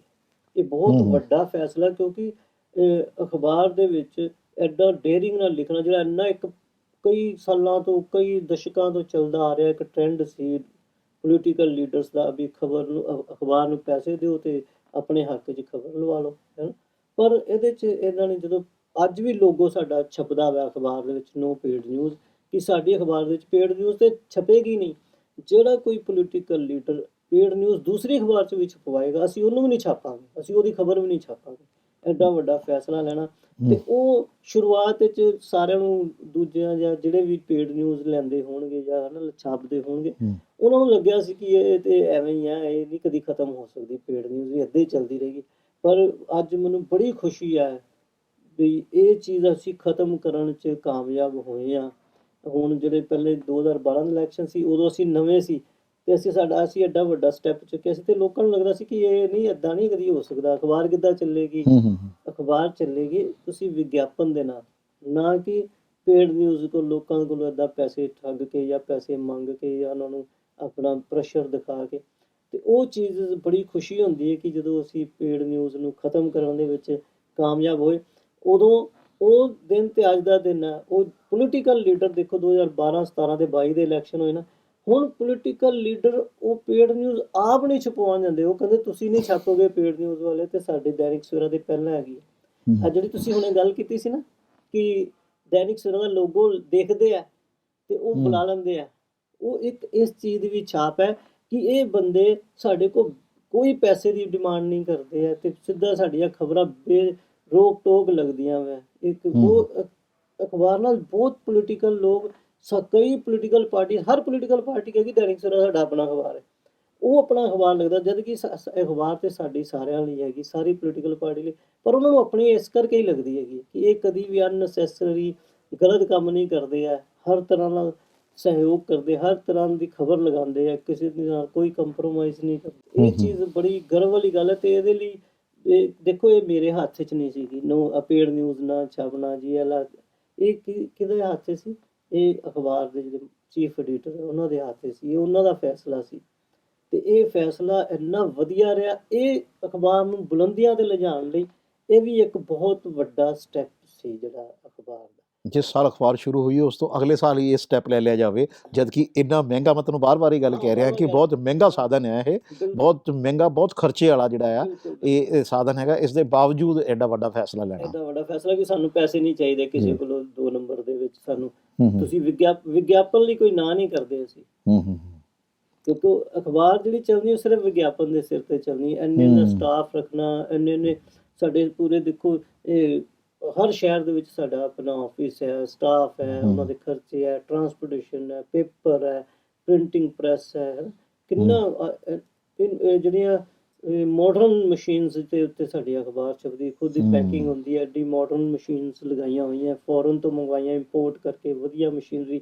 ਨਹੀਂ ਤੇ ਕੋਈ ਵੀ ਅਖਬਾਰ ਸ਼ੁਰੂਆਤ ਵਿੱਚ ਐਡਾ ਵੱਡਾ ਰਿਸਕ ਨਹੀਂ ਲੈਂਦੇ ਕਿ ਅਸੀਂ ਇੰਨੀਆਂ ਫੋਰਨ ਤੋਂ ਮਸ਼ੀਨਸ ਲੈ ਕੇ ਤੇ ਉਹ 'ਤੇ ਕੰਮ ਕਰੀਏ। ਬਕਾਇਦਾ ਵੱਡੇ ਵੱਡੇ ਗਰੁੱਪਾਂ ਦੇ ਨਾਲ ਸਿੱਧਾ ਟੱਕਰ ਵਾਲੀਆਂ ਮਸ਼ੀਨਾਂ ਲੈ ਕੇ ਲਗਾਉਣੀਆਂ। ਇਹ ਵੀ ਇਸੇ ਕਰਕੇ ਸਾਡੀ ਪ੍ਰਿੰਟਿੰਗ ਦੇ ਵਿੱਚ ਸਾਡੀ ਨੰਬਰ 1 ਅਖਬਾਰ ਅਸੀਂ ਕਹਿ ਸਕਦੇ ਹਾਂ ਉਹਨੂੰ। ਤੇ ਲੋਕਾਂ ਨੂੰ ਪ੍ਰਿੰਟਿੰਗ ਉਸੇ ਤਰ੍ਹਾਂ ਮਿਲੇ, ਉਸੇ ਤਰ੍ਹਾਂ ਦੀ ਅਖਬਾਰ ਮਿਲੇ, ਸਸਤੀ ਅਖਬਾਰ ਮਿਲੇ। ਜੇ ਮੈਂ ਅੱਜ ਨਾ ਦਾਅਵੇ ਨਾਲ ਕਹਿ ਸਕਦਾ ਕਿ ਜੇ ਦੈਨਿਕ ਸਵੇਰਾ ਨਾ ਆਇਆ ਹੁੰਦਾ ਮੀਡੀਆ ਹਾਊਸ ਇੱਥੇ ਪੰਜਾਬ ਦੇ ਵਿੱਚ, ਤੇ ਅੱਜ ਇੱਥੇ ਵੀ ਅਖਬਾਰਾਂ 20-20 ਰੁਪਏ ਦੀਆਂ, 15-15 ਰੁਪਏ ਤੋਂ ਘੱਟ ਨਹੀਂ ਹੋਣੀਆਂ ਸੀ। ਪਰ ਇਸ ਅਖਬਾਰ ਨੇ ਇੰਨਾ ਕੰਪੀਟੀਸ਼ਨ ਦਿੱਤਾ ਹਰ ਇੱਕ ਨੂੰ, ਇੰਨਾ ਰੁਤਬਾ ਬਣਾਇਆ। ਅੱਜ ਇੰਨੀ ਜ਼ਿਆਦਾ ਸਰਕੂਲੇਸ਼ਨ ਤਾਂ ਅਸੀਂ ਛਾਪ ਰਹੇ ਹਾਂ, ਬਹੁਤ ਜ਼ਿਆਦਾ ਅਖਬਾਰ ਪੰਜਾਬ, ਹਰਿਆਣਾ, ਹਿਮਾਚਲ, J&K ਇੰਨੀਆਂ ਸਟੇਟਾਂ 'ਚ ਇੱਕੋ ਦਮ ਤੁਸੀਂ ਆ ਕੇ ਛਾਪਣਾ, ਤੇ ਉਹ ਆਪਣੇ ਆਪ 'ਚ ਇੱਕ ਗਰਵ ਵਾਲੀ ਵੀ ਗੱਲ ਹੈ, ਮਾਣ ਵਾਲੀ ਗੱਲ ਹੈ। ਤੇ ਸਭ ਤੋਂ ਵੱਧ ਮੈਂ ਕ੍ਰੈਡਿਟ ਸਾਰਾ ਇਹ ਸ਼ੀਤਲ ਵਿੱਦ ਜੀ ਨੂੰ ਹੀ ਜਾਂਦਾ ਹੈ, ਜਿਨ੍ਹਾਂ ਨੇ ਇੰਨੇ ਵੱਡੇ ਫੈਸਲੇ, ਨੋ ਪੇਡ ਨਿਊਜ਼ ਵਾਲਾ ਐਡਾ ਡੇਅਰਿੰਗ ਸਟੈਪ, ਫਿਰ ਕਾਲਮ ਸ਼ੁਰੂ ਕਰਨਾ। ਤੇ ਇਹ ਵਾਕਈ ਬੜੀ, ਇਹ ਜਿਹੜੀ ਤੁਸੀਂ ਕਹੀ ਨਾ ਯਾਦਗਾਰ ਚੀਜ਼ਾਂ, ਇਹ ਯਾਦਗਾਰ ਚੀਜ਼। ਠੀਕ ਹੈ ਅਸ਼ੋਕ ਜੀ, ਤੁਹਾਡਾ ਕੀਮਤੀ ਵਕਤ ਲਿਆ, ਕਿਉਂਕਿ ਮੇਰਾ ਕੰਮ ਹੀ ਇਹੀ ਹੈ, ਅਸੀਂ ਟੀਵੀ ਦੀ ਦੁਨੀਆ ਦੇ ਲੋਕ ਹਾਂ, ਅਸੀਂ ਟੀਵੀ ਦੇ ਵਿੱਚ ਇੰਟਰਵਿਊ ਕਰਨਾ। ਔਰ ਅੱਜ ਕਿਉਂਕਿ ਆਪਣੇ ਹੀ ਗਰੁੱਪ ਦੇ ਇੱਕ ਪੱਤਰਕਾਰ ਨਾਲ, ਸੀਨੀਅਰ ਪੱਤਰਕਾਰ ਦੇ ਨਾਲ, ਔਰ ਮੇਰੇ ਜਿਹੜੇ ਸਾਥੀ ਵੀ ਰਹੇ ਨੇ, ਉਹਨਾਂ ਨਾਲ ਗੱਲਬਾਤ ਕੀਤੀ। ਔਰ ਪੂਰਾ ਉਹ ਇਤਿਹਾਸ, ਪੂਰਾ ਉਹ 11 ਸਾਲ ਦਾ ਸਫ਼ਰ ਜਿਹੜਾ ਹੈਗਾ, ਜਿਹਨੂੰ ਆਪਾਂ ਦੈਨਿਕ ਸਵੇਰਾ ਸਫ਼ਰਨਾਮਾ ਵੀ ਕਹਿ ਸਕਦੇ ਹਾਂ, ਕਿ ਉਹ ਪੂਰਾ ਸਫ਼ਰਨਾਮਾ ਤੁਹਾਡੇ ਮੂੰਹੋਂ ਸੁਣਿਆ, ਕਿਉਂਕਿ ਤੁਸੀਂ Day 1 ਤੋਂ ਜੁੜੇ ਹੋਏ ਹੋ। ਉਹ ਬਹੁਤ ਵਧੀਆ ਲੱਗਾ, ਔਰ ਮੈਨੂੰ ਯਕੀਨ ਹੈ ਕਿ ਸਾਡੇ ਜਿਹੜੇ ਦਰਸ਼ਕ ਸਾਡੇ ਨਾਲ ਜੁੜੇ ਹੋਏ ਨੇ, ਉਹਨਾਂ ਨੂੰ ਵੀ ਇਹ ਸਭ ਪਸੰਦ ਆਏਗਾ।